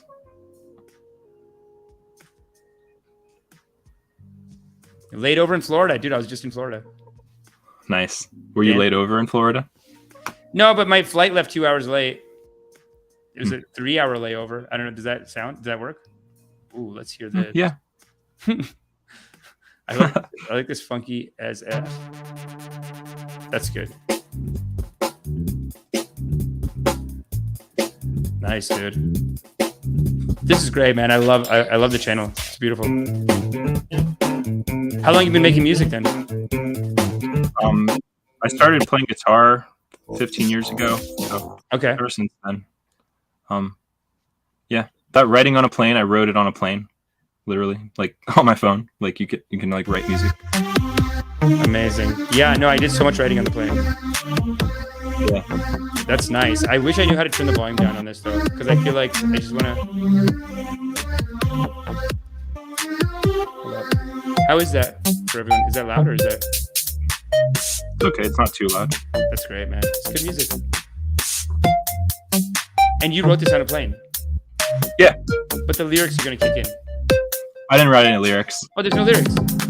Yeah. So how do you write like you load it on your phone, like you have the beat maker? Yeah, there's this app called FL Studio Mobile. Wow. That's great, man. Some people are saying, oh, so tell me this then. We talk about this a lot actually on the show. Have you tried any psychedelics? Yeah, like when I was that doing it through that, you know what I'm saying? Not necessarily. There was like one song maybe, but I tried them when I was younger, and yeah, I had mostly positive experiences. I didn't do it too much. That's great. A lot of my friends, like a couple of my friends, like were like really into it. Like they would buy shit off the black market and stuff, you know, and like sell that shit. It was sketchy. Yeah. I'm meeting a lot of people now that I'm doing these like meditations. I'm meeting a lot of people who are into like doing services of like guiding people on spiritual journeys. It is like right there with the cult. So that's the scary thing. Like the teachings are the same in the meditation game, loving kindness. And then these cult people, they're just doing the same teachings. They're just adding on like, plus it's abusive. You know, that's the scary thing. That's why it's important to like talk about it and talk about like where the line is on that. You know what I'm saying? Yeah, I think whatever works for people. I don't want to tell anyone what to do. Course, like my sobriety, like I said, like I had to let myself off the fucking hook. Like I just did it whenever I wanted to, and that helped me get sober in a backwards way. So whatever the fuck you want to do, I don't care. Yeah, man, whatever. I'm not here to preach. Like I'm here to preach about the cult stuff. Like, we're anti-preaching. That was like part of the story, because like I feel like my spirituality, like I wanted to be sober back then. That's part of why I got into those groups. Now I'm sober by myself. I didn't need nobody. to help me do that. I am in therapy. I'm in this PACE group. Like, have you heard of that? Like, it's like where they have like group therapy. Yeah, it's pretty cool, but it's not like some group therapy like where everyone's an alcoholic, where you're in an AA meeting. Right. You know, it's like everyone's there to meet people and talk in a nice setting. It's great. Yeah. Dude, this website looks so good. It's basically like it's any kind of cult. Yeah. Culty.com. They literally have like political groups. Yeah, because anything can be a cult, basically. Do you want to do it or do you have to go? How long will it take if I just do it right now? We could just do some of them. We don't have to do the whole. There's like too many to do. Okay, so here's the thing. What do you think of? Okay, what's a mainstream? Because one of the things I need to do more on the show is like cult rehab. We're booking in once a week. And next week, by the way, we have Jennifer Infantino, XJW. I think we have her next week or the week after. I got to confirm with her, but she's coming on soon. Then we have a bunch of people from Cult News 101, and that's going to be our weekly cult rehab show, weekly offering. Very interesting stories. And then I have my own, like, then I'll be doing like cult reaction videos. Like we're putting together one about Nithyananda. Nithyananda is probably the first one because, you know, as a comedian, I hate to say it, but like what an inspiration as a comedian. Like as a comedian, it seems almost like these bits that you would write of like, imagine a guy did this. He does it. He's actually doing it. He's such a maniac. So I think we're going to start with him and just do these cult reviews, like just very tight, like reaction video type of thing. But then another thing I want to get into is just like cultural cults, like Trump, you know, like Steve Hassan, the guy. Are you familiar with Steve Hassan at all? No, who's that? So you see how you have this website, right? There's a guy named Steve Hassan. He wrote a book. He wrote the book on cults, actually, you could say. And I took his class on Udemy. Nice. Yeah, I love Udemy. I'm a certified cultist. Understanding cults. That's what it is. Hold up. Let me share, and then we'll come back to is this a cult? Because is this a cult? It's crazy how many organizations. Like I was saying, like I found organizations back from the 70s that are like anti-cult movements. But this is Steve Hassan. He was in the Moonies. Hello, my name is Steve Hassan. I am a former cult member, the Moonies. I'm the author of 4 books. I've been helping people for 45 years to exit all types of controlling relationships and destructive cults of all types.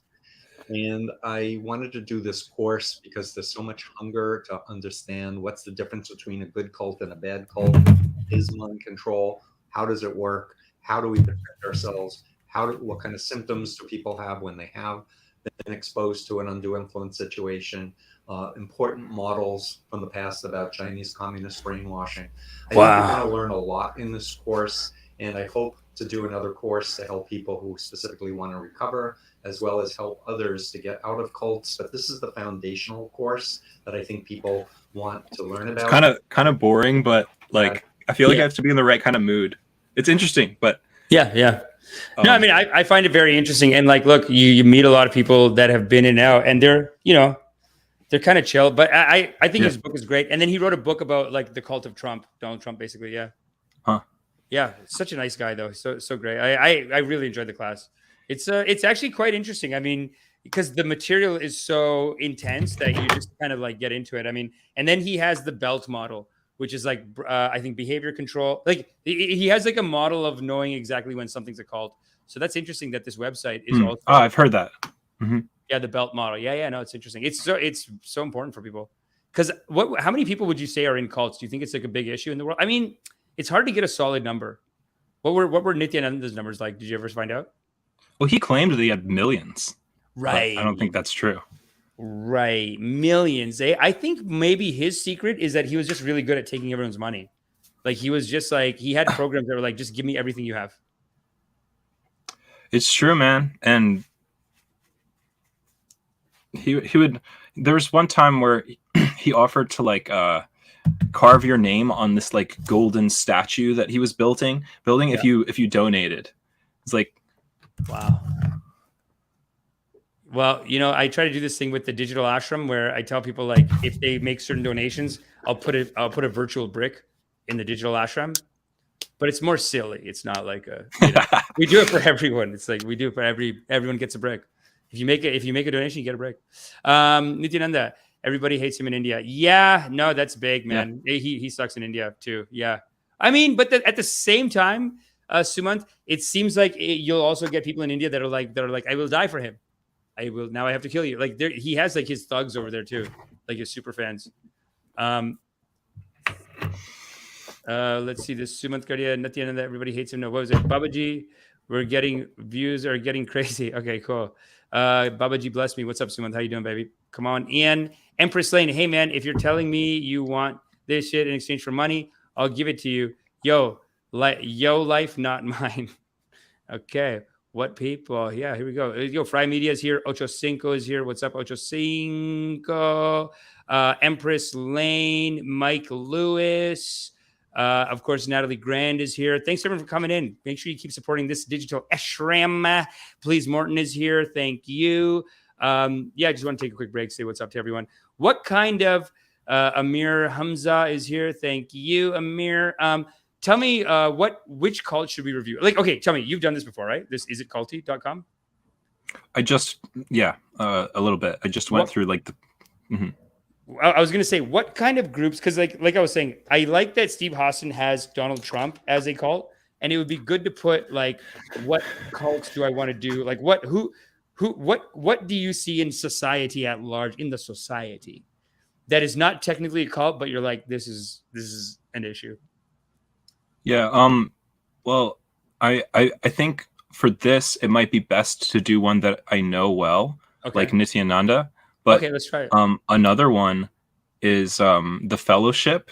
They're the ones who hold the National Prayer Breakfast every year. Oh, I saw the documentary. Yes, that's where they're wacky, eh? And they make sure that there's like always anti-gay legislation. They could be behind this Roe v. Wade shit. Yeah, dude, they're powerful, man. Like very powerful, yeah. Very powerful. Yeah, and they have a house, and they're just like, hey, we just want to be here to do God's work. They're so evil. And what they do is they just take like the words of Jesus and put it in one Bible, and that's like their, yeah. They only operate on that Bible. But I remember when I watched the documentary, like that also included like they were trying to push for like homophobic legislation, and I think they were anti-Roe v. Wade. Like they might be helping overturn Roe v. Wade, possibly, or that's the type of shit that they're always into. But also killing Muslims, because I think they were into that too. They were so it was like crusade overseas, and then locally it was like, okay, we got to do we got to make sure that gay people can't get married. Like, so they're working on overturning it, working on getting the senators in who can do that for them, the judges and stuff like that. It was a very interesting documentary. So messed up, so sad, man. That's gonna be the downfall of America. They think they're righteous, brother, and they're opposite. Like they're gonna maybe make America fail. I think that's how I see them anyway. Yeah, and the National Prayer Breakfast, what they do there, it's really just a front for businessmen to talk to businessmen. Yeah, like they play it off as a prayer, right? It's just but that's not even close to the amount of time they spend there doing stuff. It's a lobbying group that is it is a lobbying group that is corrupting a great Christian nation, if you want to call it a Christian nation, in the name of keeping America as a Christian nation. They are very much corrupting it and making it, like they're basically bringing in these Republicans. It's always, they get the Democrats too, though. They have everyone. They have Democrats and Republicans. You got to go to the National Prayer Breakfast, and that's it. Wow, great topic. So should we pick them? Let's do that political group then, right? Group name. Well, I mean, I kind of want, if you want. Or we can do Nithyananda. No, let's do Nithyananda then. So his would be religion. Yeah, right? Not therapy. Let's do Nithyananda. Nithyananda Kailas. No, it's just Nithyananda, right? Membership status. What is your membership status? Former member. Okay. Ish. Not really, but we'll put that for now, right? Does that make sense? Yeah, I was a former member. I mean, went to the ashram in DC. Yeah. Moderately committed. I mean, yes, you took the car and went across the country, right? I mean, that's exciting.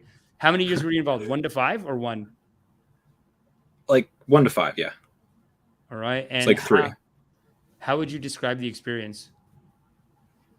What are the options? Mostly negative, equally positive and negative, mostly positive, all positive, or all negative? Mostly negative, yeah. All right. Calculate score. That's wow. This is so quick, and it's such a thing. Okay, relational control. The group dictates who the member can associate with, including, this is like tarot cards for ex-cults. This is great. Bro, scroll down. Look how many there are. Yeah, I know. Oh my God. So like what, wait. How do they know all of this just from answering those questions? Do they know about, is it because we put Nithyananda in there? No, I think it's just for their own records and basically. Oh, it's probably just we're not done yet. We gotta put, no, this is actually just the second part of the test, the quiz. So relational control, the group dictates who, see this at the bottom. So I'll read the statement, and then at the bottom there's none, mild, moderate, intense, severe. Okay. So the group, Nithyananda, dictates who the member can associate with, including who the member considers to be friends, family, or sexual partners.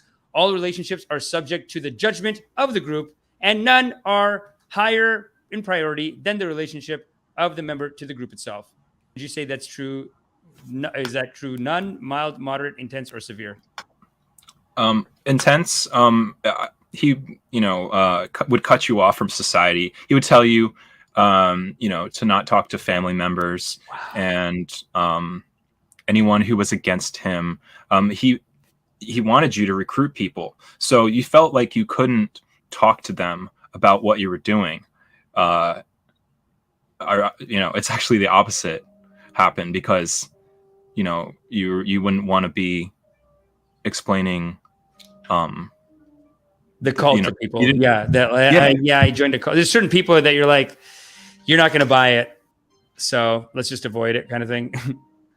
Time control. The member has little time or energy to question beliefs, associate with others, or examine life too closely. Time spent on group-related activities is strongly encouraged or enforced and usually fills every spare moment. None, mild, moderate, intense, severe. Severe.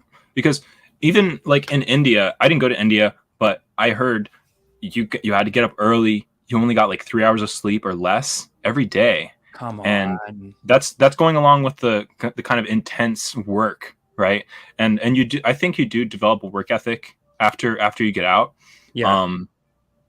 Because of that, in a way. That's the biggest weapon, eh? That's what fucks them up. Because now it's like, Sarah Landry, very hardworking, guys her own jewelry business, and she's coming for blood.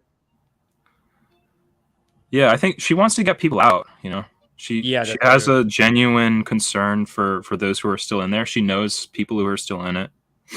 Oh, that's too bad. Okay, so demand for purity, perpetual inadequacy. Lofty moral goals are set. At first, the goals seem achievable, but the standards for achievement grow ever more impossible to meet, keeping the follower perpetually inadequate. None, mild, moderate, intense, severe. Was it tough? Was it high standards? I guess when you get there, for sure. Yeah, it was definitely high standards. I mean, one time I joined a yoga group and we did it every day. And at the end, you had to try to move a coconut with your third eye. Oh, come on. In 1 week? Well, it was like, that's what they did every single yoga session at the end. So you get to the end and you can't move the coconut. He says, you're too weak. I thought I did one time. Do more yoga, maybe. Well, the coconut's tough because it's so shaky. Yeah, it's like you could be imagining it easily. Your hand is not a flat surface. It's ridiculous. It's on your hand. Yeah, you rest it on your hand, you balance it on your hand, and you try to move it with your third eye. That's brilliant. Because you know what he's basically doing? He's basically, wow, this reminds me. Have you ever seen the Kung Fu teacher who he does wushu Kung Fu? So it's all like energy. Like it's all like, whoosh, whoosh, whoosh, and his students come to attack him. He's like 90 years old. His students come to attack him and they go, and he just goes, whoosh, and the student just was like, they just like fly off. Like I think I know what you're talking about. So one day the guy goes to a real fighter, and it was like a 1 minute match. He goes up to the real fighter. They're like, okay, fight. This real fighter just pop, pop, pop, pop, like just like 3-4 hits. This old man just whatever. And then the guy's like, please, I don't want to do it. I don't want to do it. The ref comes in. He's like, no, I got it. It's like just stands back up. They do one more and just, are you sure? Are you sure? He's just still standing there doing like he's trying to do some stuff. The fighter, he just, pop, pop. And the guy just falls and the referee just, no, that's it. 2 minute match. Foolish. But you know what he's trying to do with the coconut test? He's trying to see because the problem with the coconut in your own hand, you could easily cheat it. So he's testing to see either are you down to cheat it or have I brainwashed you enough that you're like, it's moving. Like, you know what I mean? So either way, you're finding like the right, you know what I mean? And then if you can't do it, like you're making too many judgments. So yeah, it's funny because he did demand us to be pure, a demand for purity. Okay. In a lot of ways, like he wanted us to do the completion process. He wanted us to like do good things in society, seemingly. But he himself was doing the opposite. You know. Yeah. But yeah, what'd you say? How openly sexual? Because yeah, Sarah's telling me that like he would be like 2 hours late for his speaking gig because he'd just be like having sex with someone. See, I didn't know about any of that like while I was in it. I just heard about it after, right? Wow. But yeah, it's fucked up. I've heard he's raped kids and stuff. Like it's really fucked up. Yeah, he's got. That's why I wrote that song. Like, you know, crazy. His dick is small and he ain't got nothing. Like he's just some motherfucker, power hungry. You know. Yeah, weird. Such a weird thing for him to. He deserves to go to prison or die. Like, he does deserve to go to prison. He'll probably die soon. I mean, I can't believe freaking Kevin Samuels died. What the hell is Nithyananda doing? He should be dead, man. Kevin Samuels is working out. He's working hard. You know what I'm saying? Nithyananda sounds from the last Sarah Landry video. Sounds like Nithyananda is he's getting sloppy. He's just doing group sex and he's just eating like Indian buffet, which you can't eat that every day. It's too much. So demand for purity. I'm going to put this down as a intense. Okay. Yeah. Okay. Sure. Material control. I like these cards. They're very cute. The group dictates the material choices for the members. Food and drink may be strictly regulated. Clothing, hairstyle, makeup, or physical possessions may be forbidden or prescribed by the group. How bad is that? How accurate is that?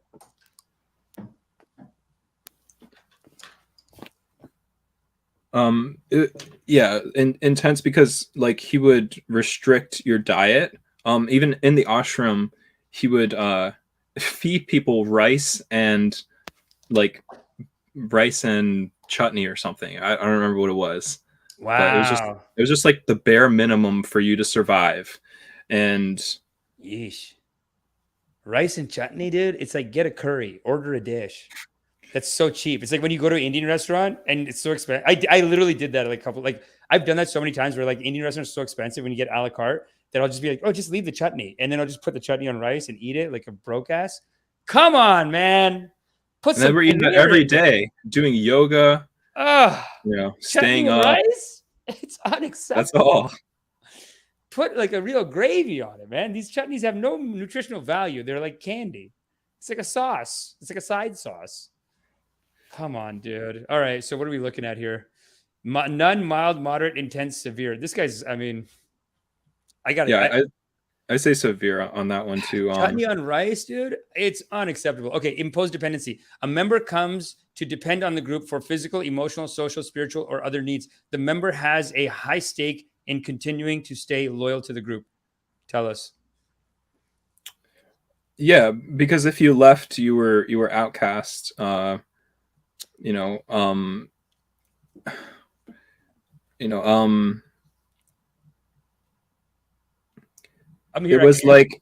was like if you stayed in the group and did everything that he said, you went to like Kailasa with him, like Kailas, like, right? Island, Kailas.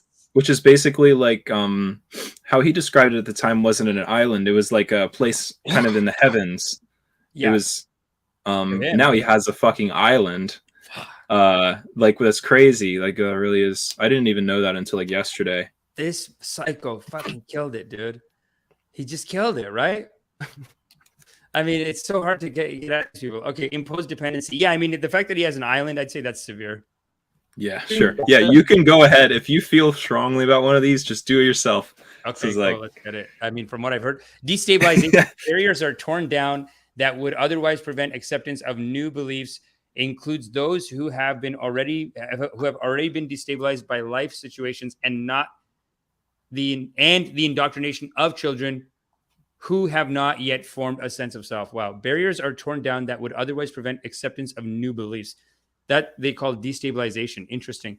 Yeah. Okay. So what kind of barriers did he put into, like, was he like, hey, I have to control your internet? Like he had indoctrinated kids there in his Gurukul school that started, you know, they grew up there, and so yeah, severe. Damn, dude. Nithyananda. Nitty, belief follows behavior. Action generates the associated beliefs. Groups may encourage members to follow group teachings in order to gain belief. Focus on proselytizing and missionary work is to promote belief in the members as well as the investigator. Yeah, he wanted us to get the word out and get more people to come to him so he could make more money, you know. Severe. God is great. Public commitment. Commitments are expressed aloud. Well, this is what you told me. Public statements reinforce belief and dedication to the group.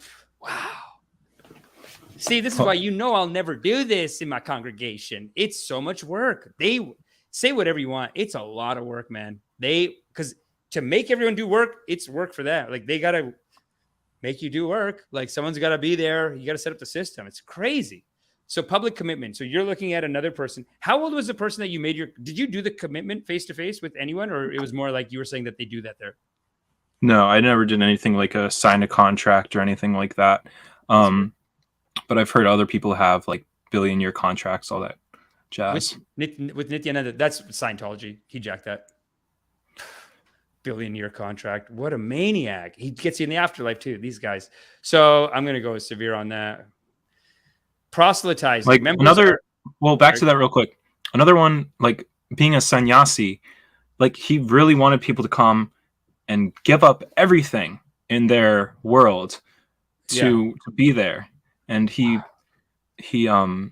put that out as like, you're going to come and be like a Buddhist monk and give up material possessions and come live with me in this grand society that I'm building. Wow. That sucks, man. You're helping him build the whole thing. I mean, that's, I see these people and I'm like, can we build an honest congregation? I mean, you're competing against a lot of solid brainwashing tactics here, man. This saying out loud shit. I do it as a joke sometimes. Like, I'll do a chant, but it's like a silly chant. You know what I'm saying? It's like, I will dance in life. Like, that's the kind of chants I do. I can't do these chants of like, Amish Babaji is my greatest Babaji. I can't do it. But you know what sometimes they do? Actually, I saw Osho do this. He gets some other idiot to do it. So I'm pretty sure the reason why he's even called Bhagwan, which means God, all these white guys in Oregon are saying, Bhagwan, I just want Bhagwan to like me. And we just want to do it for the Bhagwan. I mean, he was there. But I think the first time people called him Bhagwan, it was like some guy in the audience was just like, you are Bhagwan, you are Bhagwan. Like he planted a guy. And then that guy's like calling him Bhagwan and stuff like that. It's a lot, but listen, we'll do some positive We'll do positive affirmations here. We got to do positive affirmations. I will dance in life. I'm going to open up those now. How is proselytizing? Members encouraged to propagate teachings to outsiders. This is not only maintains or increases the size of the group, but also soothes cognitive dissonance, assumes time, and provides opportunities for public commitment. Woo! Got to proselytize. So he would have people hold Zoom meetings where we would do things like do completion and manifest. Yeah, and try to manifest the money. There was a lot of that. He wanted us to be able to manifest the money, and there were all these crazy stories like how people got their money, and I'm sure there are holes in their stories. I want you to manifest. So that doesn't mean like go to your bank and make a bank transfer, does it? That means like money shows up into your account, or you win the lottery, or you sell your house. Oh, just yesterday I had no money in the bank account, but look at this, I sold my house and it's $50,000 in there. Yep. That's so silly, dude. He's like, see, didn't I tell you the money would come? He's like, yeah, but I don't have a house. I told you the money would come. Oh man, you did your karmas. That is severe, dude. Wait, you tell any Patel about giving up real estate, and I'm saying, what the hell is that? I got to put severe on that. It's unacceptable. Financial pressure, requirement of excessive financial contribution, significant punishment for not contributing. Here we go with another one of these. These guys just get money. It's just the best business. It's just the best business, isn't it? Tell me, what was the financial pressures on you? How much money we talking punishment? Well, it was like if you didn't contribute, then you were like doing yourself a disservice that you weren't going and living for your highest potential. Yeah. So I'd say like there's not necessarily any punishments that were kind of inflicted, but it was kind of like there was shame or something. If he would shame you for not, he is so funny too. Right? He's man. Get on stage and just be like, "Oh, you have not paid. See, yeah, you look sad, stupid. That's why you're exactly. Come You on, got it. dude." He's like, "You don't listen to Babaji, so how can your manifestation come?" Oh my God, that. Financial pressure. See, this is another thing that I have a hard time doing. But we do have a Patreon. People who are watching, we do have a Patreon. Patreon.com/Love Oracle. I think it's Love Oracle still. You really got to start putting those. The links will come. The links will come, people. Maybe now's not the appropriate time to plug the fucking... Don't plug Patreon while we're in the middle of these financial pressure. Okay. Oh yeah, but even though these cults do it, like, support me. I know, right? It's like, but listen, we do got to keep the lights on, people. No, I'm just kidding. Indirect. It's fine. The best way you can contribute is what you're doing right now, which is watching and being a loving member of the congregation. You know what I'm saying? That's what the most important thing is.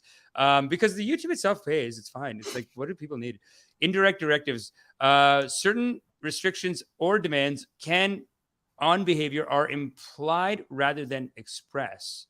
So wait, certain restrictions or demands on behavior are implied rather than expressed. The logical elements for a given conclusion are supplied, leaving the member to draw the conclusion herself. Leadership remains innocent of issuing any unseemly teachings. Wow, dude, this is they've put this is the passive aggressive card because they are masters of passive aggressive shit, man. They're crazy. But it's weird though, because he's really bad at that. He's very direct. He tells you what to do. He's not passive aggressive. Yeah, I mean, I guess when you're like, he's just like, maybe 20 years ago he was passive aggressive. But once you get to a certain level, you just aggressive. But like, Sarah Landry was saying that he asked her for nude photos and she was like, she did like the most classic Hindu move.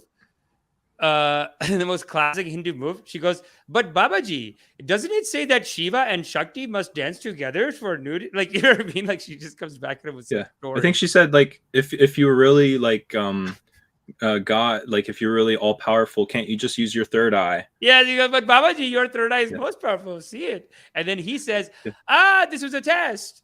I was testing you and your shame is too high. You must only take the photo. Why don't you take the photo? Yeah, what a psycho, man. But that one was like, that I felt was like a little bit of indirect directness. But you know what?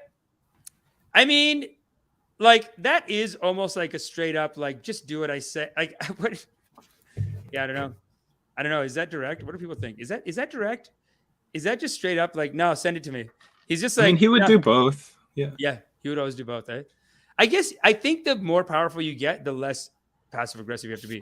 But then I do find that a lot of times this passive aggressive shit, that's what gets the real brainwash into them. Because then you're confused. You don't know what to think. You're like, is Babaji mad at me? Okay, I'll work harder tomorrow. Like that kind of stuff. You know what I'm saying? Maybe you never got it. You know what I'm saying? Once you get in, I think they're I mean, aggressive and then passive aggressive too. I'm going to say intense on this one. Elitism. The members of the group are chosen people, exalted, righteous. Members are made to feel special compared to outsiders. Severe. Come on. Severe. That's he's telling you things like, I don't want for you to believe that I am God. I want to show you that you are God. Yes, classic, dude. Severe, done. Nitty, not getting a good grade, Nitty. This Nithyananda. This is my dragon. Hello, Babaji. Nice. I'm here. Yeah. What a sweetheart. The smoke comes through. I don't know if y'all can see that, but the smoke actually comes through. It's very beautiful. Okay, dissociative states. Transinduction and dissociative states. Critical thinking skills are reduced through regular encouragement of receptive mental states. Altered states can be mild and seem normal, and include concentration, fatigue, boredom, and hunger. Okay, this is real. See what this thing is like getting worse and worse. Oh my God, there's so many of them, dude. But they're getting worse actually, because I feel like this dissociative states, this is when you're being a real psycho. You know what I'm saying? This is when you're going too far, probably, right? What kind of stuff did you do like this? Yeah, when you're like causing others to be unhealthy, and it's really because he wants to make you stupid. He wants to destroy your own facilities for thinking, so that you don't figure out that it's cold. Right, right. So he'll make you unhealthy. That's why he provides little food. All these tactics. That's why he makes you get up early and not get much sleep and put so much pressure on you. Let me tell you something, man. And then, when I start doing my hike and heal, my events, food will be provided. Good, rich food. Vegetarian. I'm vegetarian. But this is unacceptable, dude. Chutney on rice. What are we doing? But sorry, I cut you off. It's okay. Yeah, I was done. Yeah. What are we looking at? Intense or severe? Severe. Because like the hunger thing, the fatigue, it's weird. The boredom, he would say things like, society is the worst things in society are boredom and tiredness. That will be the downfall of society. So he would always make you doing something. The best is like how they're like you're doing work for him, and he's like, what are you doing? He's like, oh, my karmas, Babaji. I'm so happy to do my karma. Like they're just like smiley all the time. You gotta be. I mean, look, if you're that's not how it was. Smiley, what's up? Yeah, that's how it was. Like in the Osho cult, like they were always smiling. It looked like it would be really great. Honestly, the Osho one, like those guys who made that documentary are pro Osho, right? Like, like come on, dude. Right? I watched that documentary. I'm like, I'm on his side. I'm 4 episodes in. I'm still on his side. Right? You think so too? But then, you know if he lost me when he dissed Ma Ananda. Yeah, I didn't like that. When he said it's weird because like it's it's weird because like for me, like I've tried to use my own facilities for like thinking about if something's culty and like being careful, but it still gets you, you know. Wow. It's like even that guy Chris Shelton with this sensibility, he'll say like he's been doing it for a while. He was in Scientology for like since he was 4 for like 37 years. Wow. And he got out. He's done a lot of studying, and he still says like it still gets me sometimes. he's like every now and then I just do the I'll do a little shadow release. I'm just like he's just like, Baba Nithyananda, tell me, will I be righteous? Just like when no one's around, he needs like a little support. On that point, one time I felt like I wanted to go back into the cult. It was weird because like I saw some video of his like pop up on my YouTube channel, and I like it was weird because like relapse. We got to talk about relapse. But I didn't. I learned enough, and I just didn't. It was very tempting though, because it was very tempting even to go back into it, even knowing all that I knew. Wow. Yeah, but what happened at that point though? Like, were you not like fully like? It seems like it's a scam, and it's like he's crazy. So what happened on the second turn? Like, how banger was this video? This guy did like some Alan Watts shit. Like he put up some like nice like non-duality teaching. You're like, yes, I'm one with the universe. Of course, Nithyananda, I'm coming. Like, you're like, what was the video? It was more like I felt something strong like that I had used to feel when I listened to him, and it came up again. And then I was getting like these evil thoughts in my mind. Like, I'm going to join it again, but this time I know it's a cult, even though I know it's a cult. Like, but that passed quickly. That's why it's so important that everyone make sure you subscribe and like the channel. We need alternatives to these cult leaders. They're always working. They're trying to get you in, and they are providing these like weird services. Like, this guy's hilarious. Does he have dance parties? Because Osho had dance parties. Yeah, he has like big parties. Like, Yeah, he has like Indian New Year parties where everyone dances and like plays music and stuff. It's weird because there's a few sannyasis there that wanted to like make music, and they never got around to it. It was weird. And I find like a lot of times when the music is lacking, it's like there's no spirituality, you know? Like the music was never really that great. It was, and the one thing that I saw, it was weird. Like they were doing these ancient Hindu chants in like a barbershop quartet style format, and it sounded terrible. Everyone was out of tune. Honestly, like I get every now and then like a white guy doing some old Hindu chanting, but and it is good. It can be so good, but it can be so corny.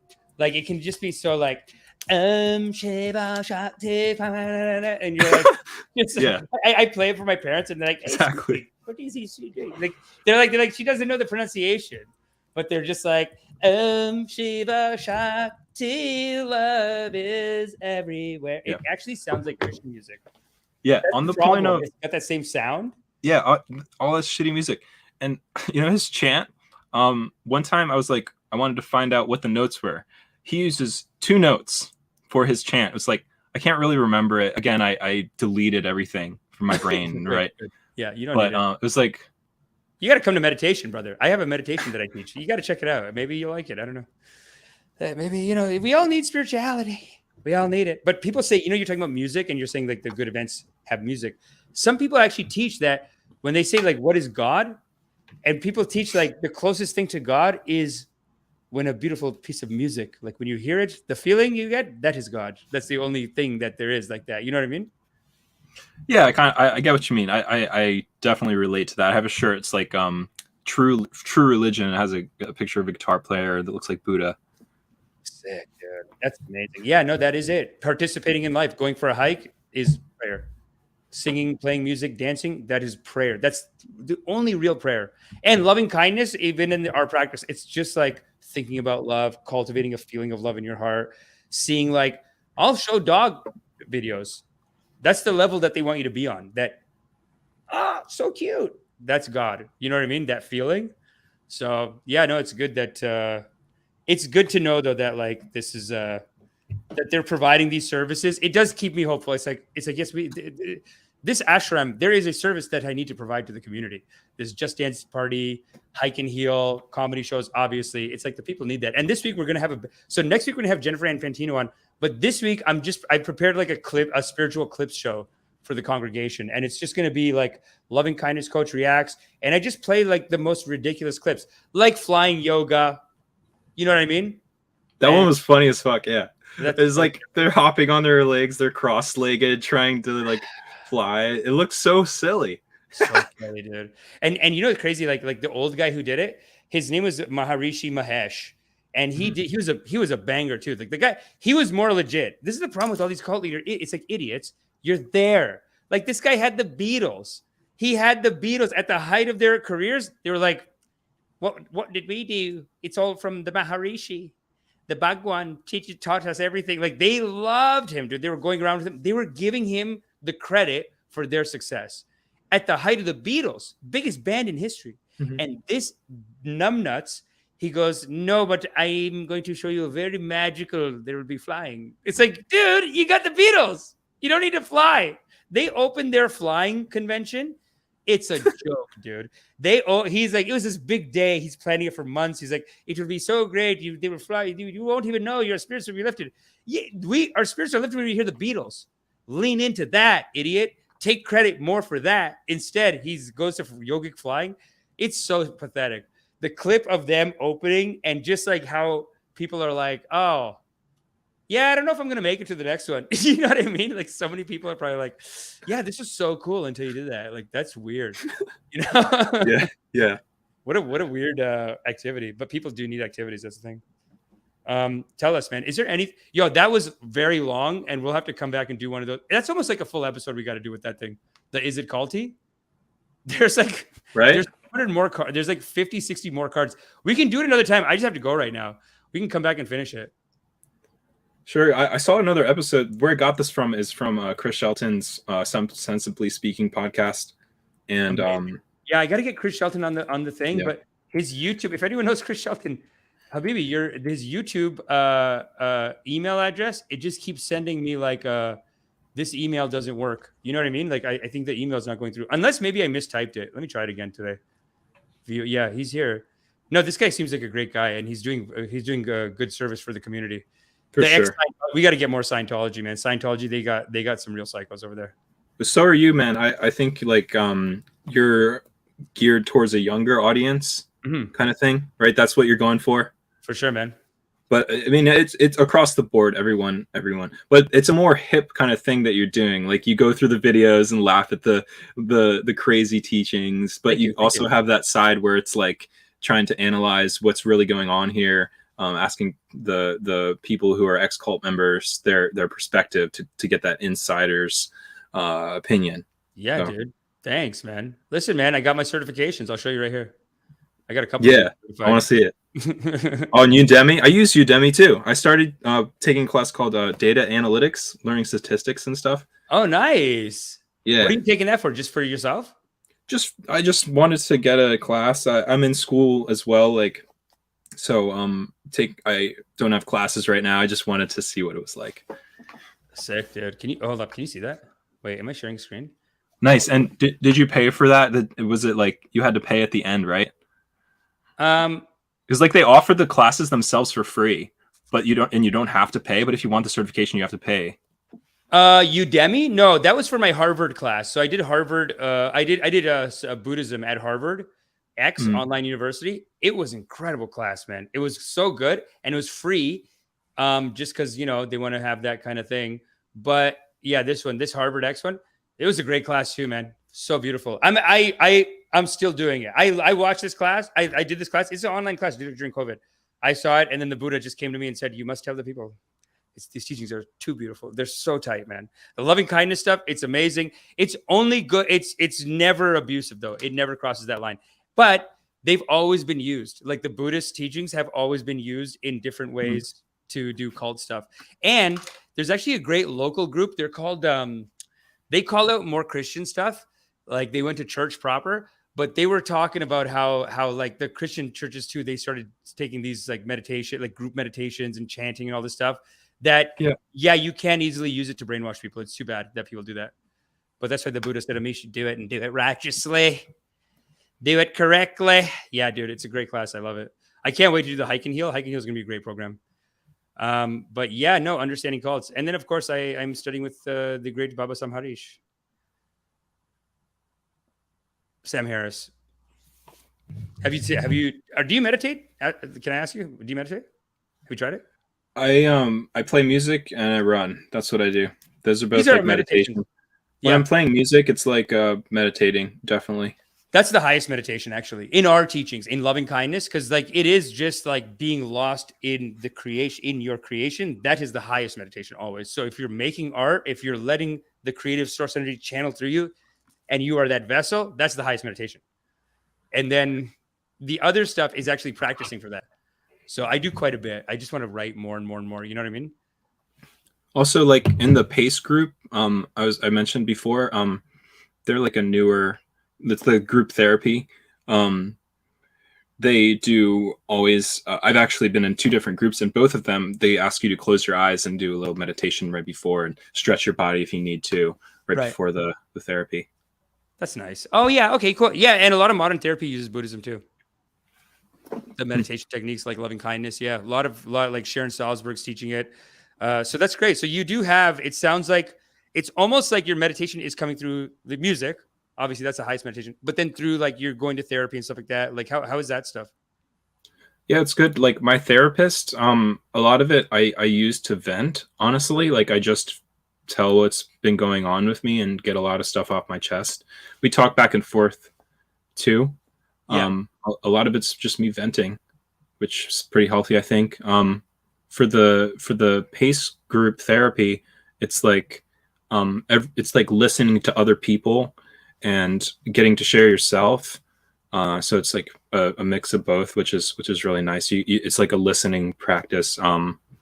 For me, it's kind of hard to like sit there the whole time and do nothing. So I like do stuff on my computer, but yeah, Yeah, you get to meet other people. I'm still in contact with a couple people from the last group, and yeah, I love being in groups. Like, it's really great. Have this producing group. Yeah, it's awesome. And I love to be like the leader type in like, I have a producing group and I'm trying to write all this stuff. Sometimes it just doesn't work and we just go off on creative tangents and stuff.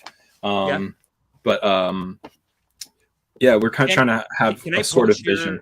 Can I post your Instagram? Is that a good place to follow you and follow your work? Yeah, sure.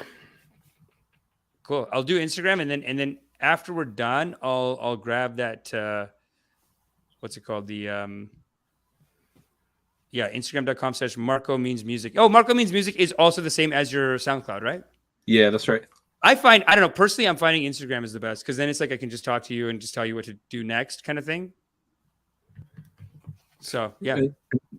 In terms of like promoting my work, promoting my art, and then just like engaging with the audience, talking to people, you know what I mean? Because YouTube is good, but we can talk to people while we're here, but then after we're done, it is hard to like get in touch with people.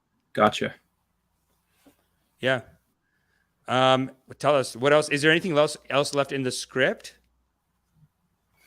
I think so. Let me see.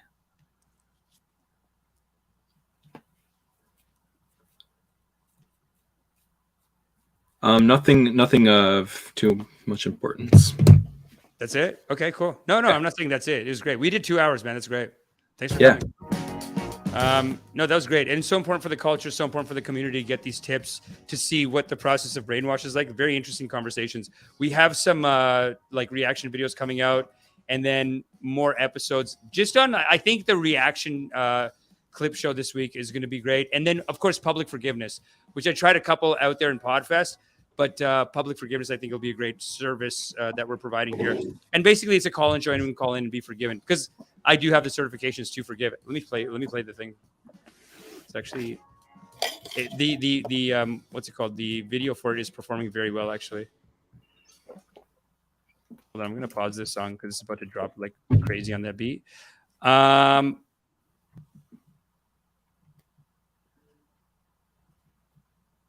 you feel guilty about something? Oh, wait. Y'all can't see that. Do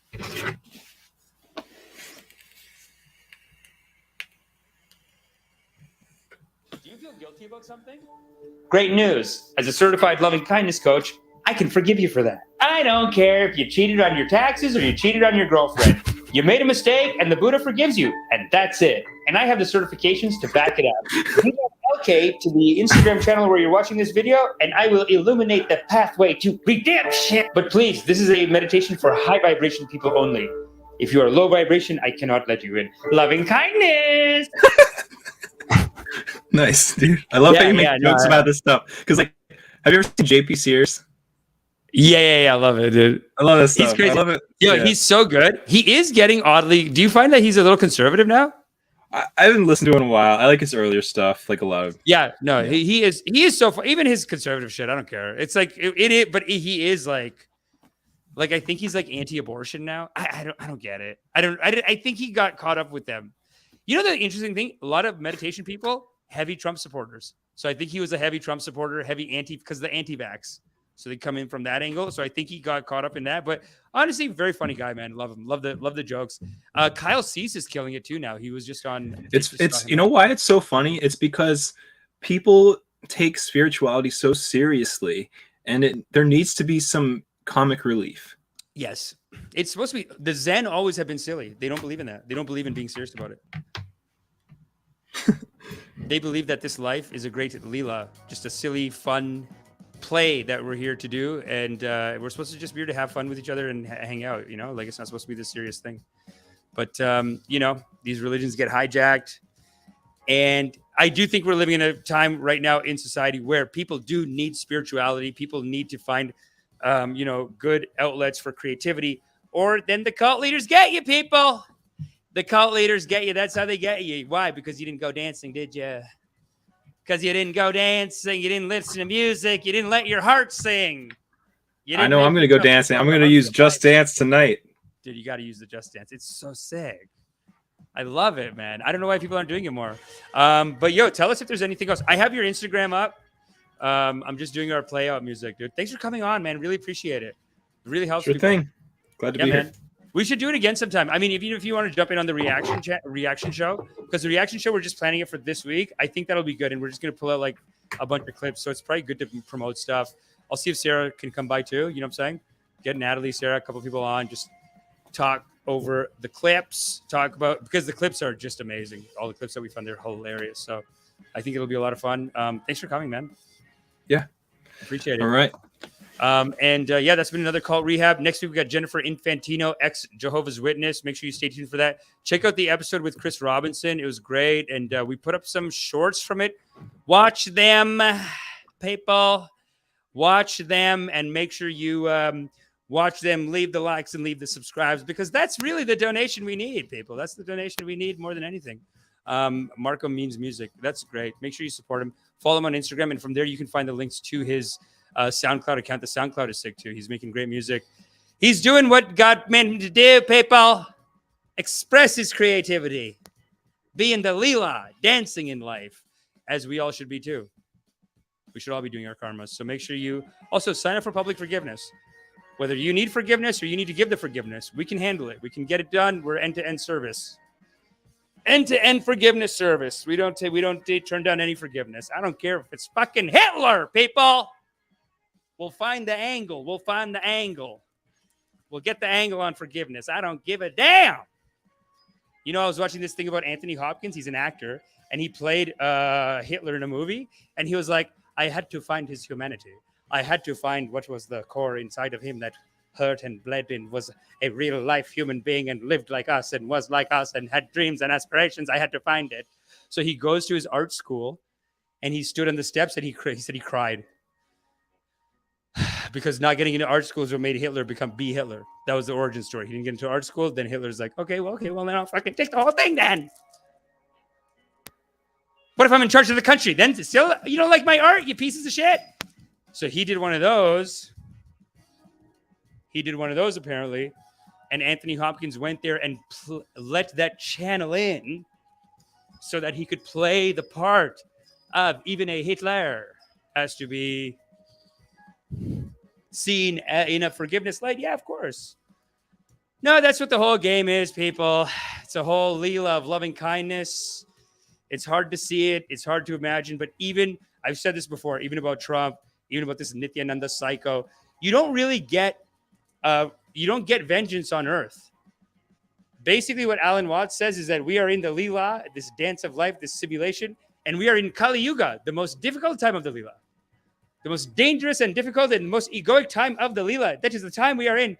And it will become more and more suffering and chaos and this and that, whatever. And at the end, we will all blow up, and it will all blow up, and we will be back with Brahman. We will be back with God. It will all be over. And at that point, we're going to see people like Trump, and we're going to be like, hey, good performance. You really nailed it down there. You really had us all running around looking like idiots. That's apparently what the whole system is. So anyway, thanks for coming. Make sure you're joyful in life. Be part of the Leela. Hit the like, hit the subscribe. Be in the anti-cult, this congregation that we are building, people. It's not for me. It's for you. It's for you people in the community. So hit the like, hit the subscribe, tell your friends. And remember that you are loved because you are love. And that's it. Have a good night.